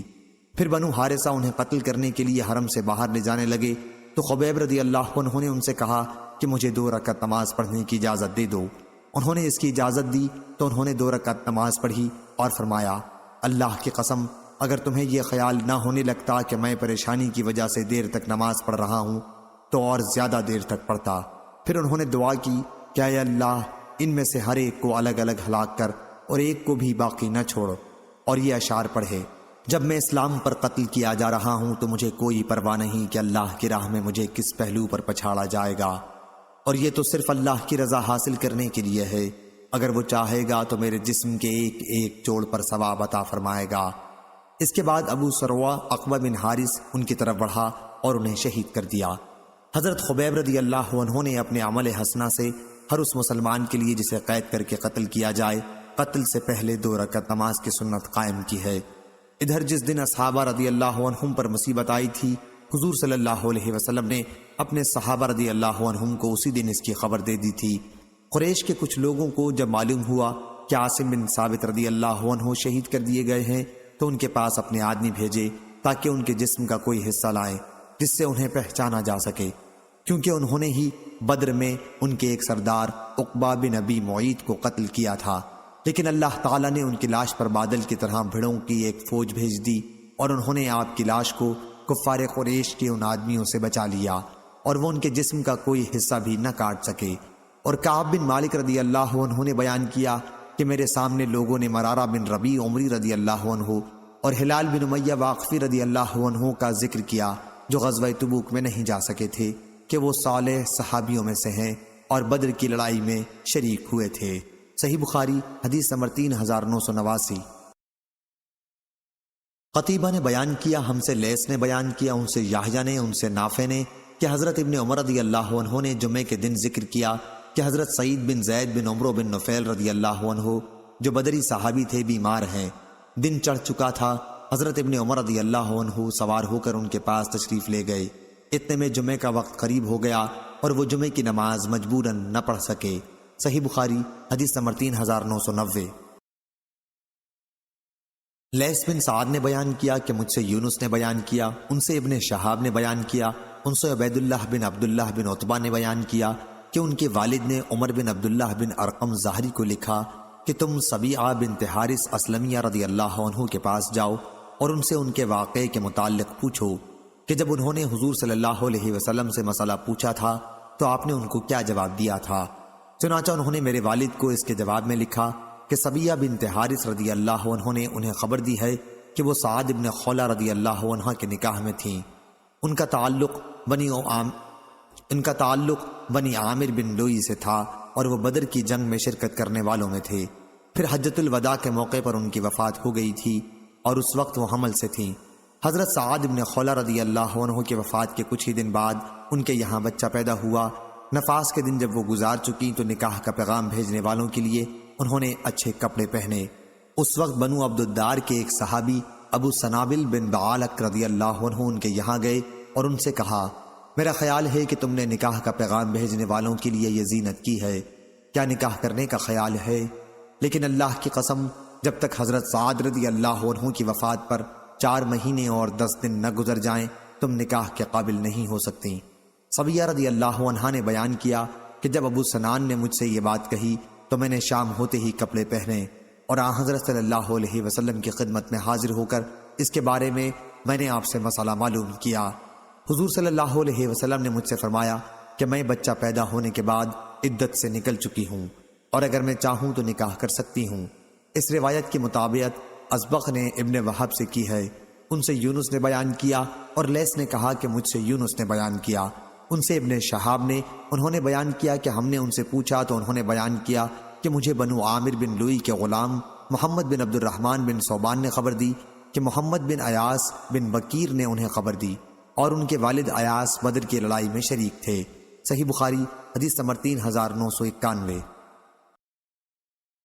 جریر نے خبر دی انہیں یحییٰ بن سعید انصاری نے انہیں معاذ بن رفاع بن رافع زرقی نے اپنے والد رفاع بن رافع سے جو بدر کی لڑائی میں شریک ہونے والوں میں تھے، انہوں نے بیان کیا کہ حضرت جبرائیل نبی کریم صلی اللہ علیہ وسلم کی خدمت میں آئے اور آپ سے پوچھا کہ بدر کی لڑائی میں شریک ہونے والوں کا آپ کے یہاں درجہ کیا ہے؟ آپ نے فرمایا کہ مسلمانوں میں سب سے افضل، یا حضور صلی اللہ علیہ وسلم نے اس طرح کا کوئی کلمہ ارشاد فرمایا۔ حضرت جبرائیل نے کہا کہ جو فرشتے بدر کی لڑائی میں شریک ہوئے تھے ان کا بھی یہی درجہ ہے۔ صحیح بخاری حدیث نمبر 3992۔ سلیمان بن حرب نے بیان کیا، ہم سے حماد نے بیان کیا، ان سے یحییٰ نے، ان سے معاذ بن رفاع بن رافع نے، حضرت رفاع رضی اللہ عنہ بدر کی لڑائی میں شریک ہوئے تھے اور ان کے والد حضرت رافع رضی اللہ عنہ بیعت عقبہ میں شریک ہوئے تھے، تو آپ اپنے بیٹے رفاع سے کہا کرتے تھے کہ بیعت عقبہ کے برابر بدر کی شرکت سے مجھے زیادہ خوشی نہیں ہے۔ بیان کیا کہ حضرت جبریل علیہ السلام نے نبی کریم صلی اللہ علیہ وسلم سے اس باب میں پوچھا تھا۔ صحیح بخاری حدیث نمبر 3993۔ یزید بن ہارون نے خبر دی، کہا ہم کو یحییٰ بن سعید انصاری نے خبر دی اور انہوں نے معاذ بن رفاع سے سنا کہ ایک فرشتے نے نبی کریم صلی اللہ علیہ وسلم سے پوچھا، اور یحییٰ بن سعید انصاری سے روایت ہے کہ یزید بن ہاد نے انہیں خبر دی کہ جس دن معاذ بن رفاع نے ان سے یہ حدیث بیان کی تھی تو وہ بھی ان کے ساتھ تھے۔ یزید نے بیان کیا کہ معاذ نے کہا تھا کہ پوچھنے والے حضرت جبرائیل علیہ السلام تھے۔ صحیح بخاری حدیث نمبر 3994۔ عبد الوہاب ثقفی نے خبر دی، کہا ہم سے خالد حذا نے بیان کیا، ان سے اکرمہ نے اور ان سے حضرت ابن عباس رضی اللہ عنہ نے کہ نبی کریم صلی اللہ علیہ وسلم نے بدر کی لڑائی میں فرمایا تھا، یہ ہیں حضرت جبرائیل اپنے گھوڑے کا سر تھامے ہوئے اور ہتھیار لگائے ہوئے۔ صحیح بخاری حدیث نمبر 3995۔ محمد بن عبداللہ انصاری نے بیان کیا، ان سے سعید نے بیان کیا، ان سے قتادہ نے اور ان سے انس بن مالک رضی اللہ عنہ نے بیان کیا کہ ابو زید رضی اللہ عنہ وفات پا گئے اور انہوں نے کوئی اولاد نہیں چھوڑی، وہ بدر کی لڑائی میں شریک ہوئے تھے۔ صحیح بخاری حدیث نمبر 3996۔ عبداللہ بن یوسف تنیسی نے بیان کیا، کہا ہم سے لیث بن سعد نے بیان کیا، کہا کہ مجھ سے یحییٰ بن سعید انصاری نے بیان کیا، ان سے قاسم بن محمد نے، ان سے حضرت عبداللہ بن خباب رضی اللہ عنہ نے کہ حضرت ابو سعید بن مالک خدری رضی اللہ عنہ سفر سے واپس آئے تو ان کے گھر والے قربانی کا گوشت ان کے سامنے لائے۔ انہوں نے کہا کہ میں اسے اس وقت تک نہیں کھاؤں گا جب تک اس کا حکم نہ معلوم کر لوں۔ چنانچہ وہ اپنی والدہ کی طرف سے اپنے ایک بھائی کے پاس معلوم کرنے کے لیے گئے، وہ بدر کی لڑائی میں شریک ہونے والوں میں سے تھے، یعنی حضرت قتادہ بن نعمان رضی اللہ عنہ۔ انہوں نے بتایا کہ بعد میں وہ حکم منسوخ کر دیا گیا تھا جس میں 3 دن سے زیادہ قربانی کا گوشت کھانے کی ممانعت کی گئی تھی۔ صحیح بخاری حدیث نمبر 3997۔ ابو اسامہ نے بیان کیا، ان سے ہشام بن عروہ نے، ان سے ان کے والد نے بیان کیا اور ان سے زبیر رضی اللہ عنہ نے بیان کیا کہ بدر کی لڑائی میں میری مٹبھیڑ عبیدہ بن سعید بن عاص سے ہو گئی، اس کا سارا جسم لوہے میں غرق تھا اور صرف آنکھ دکھائی دے رہی تھی، اس کی کنیت ابو ذات الکرش تھی۔ کہنے لگا کہ میں ابو ذات الکرش ہوں، میں نے چھوٹے برچے سے اس پر حملہ کیا اور اس کی آنکھ ہی کو نشانہ بنایا، چنانچہ اس زخم سے وہ مر گیا۔ ہشام نے بیان کیا کہ مجھے خبر دی گئی ہے کہ زبیر رضی اللہ عنہ نے کہا، پھر میں نے اپنا پاؤں اس کے اوپر رکھ کر پورا زور لگایا اور بڑی دشواری سے وہ برچہ اس کی آنکھ سے نکال سکا، اس کے دونوں کنارے مڑ گئے تھے۔ اور وہ نے بیان کیا کہ پھر رسول اللہ صلی اللہ علیہ وسلم نے زبیر رضی اللہ عنہ کا وہ برچہ طلب فرمایا تو انہوں نے وہ پیش کر دیا۔ جب حضور اکرم صلی اللہ علیہ وسلم کی وفات ہو گئی تو انہوں نے اسے واپس لے لیا۔ پھر ابو بکر رضی اللہ عنہ نے طلب کیا تو انہوں نے انہیں بھی دے دیا۔ ابو بکر رضی اللہ عنہ کی وفات کے بعد عمر رضی اللہ عنہ نے طلب کیا، انہوں نے انہیں بھی دے دیا۔ عمر رضی اللہ عنہ کی وفات کے بعد انہوں نے اسے لے لیا۔ پھر عثمان رضی اللہ عنہ نے طلب کیا تو انہوں نے انہیں بھی دے دیا۔ عثمان رضی اللہ عنہ کی شہادت کے بعد وہ برچہ علی رضی اللہ عنہ کے پاس چلا گیا اور ان کے بعد ان کی اولاد کے پاس، اور اس کے بعد عبداللہ بن زبیر رضی اللہ عنہ نے اسے لے لیا اور اس کے پاس ہی وہ رہا یہاں تک کہ وہ شہید کر دیا گیا۔ صحیح بخاری حدیث نمبر 3998۔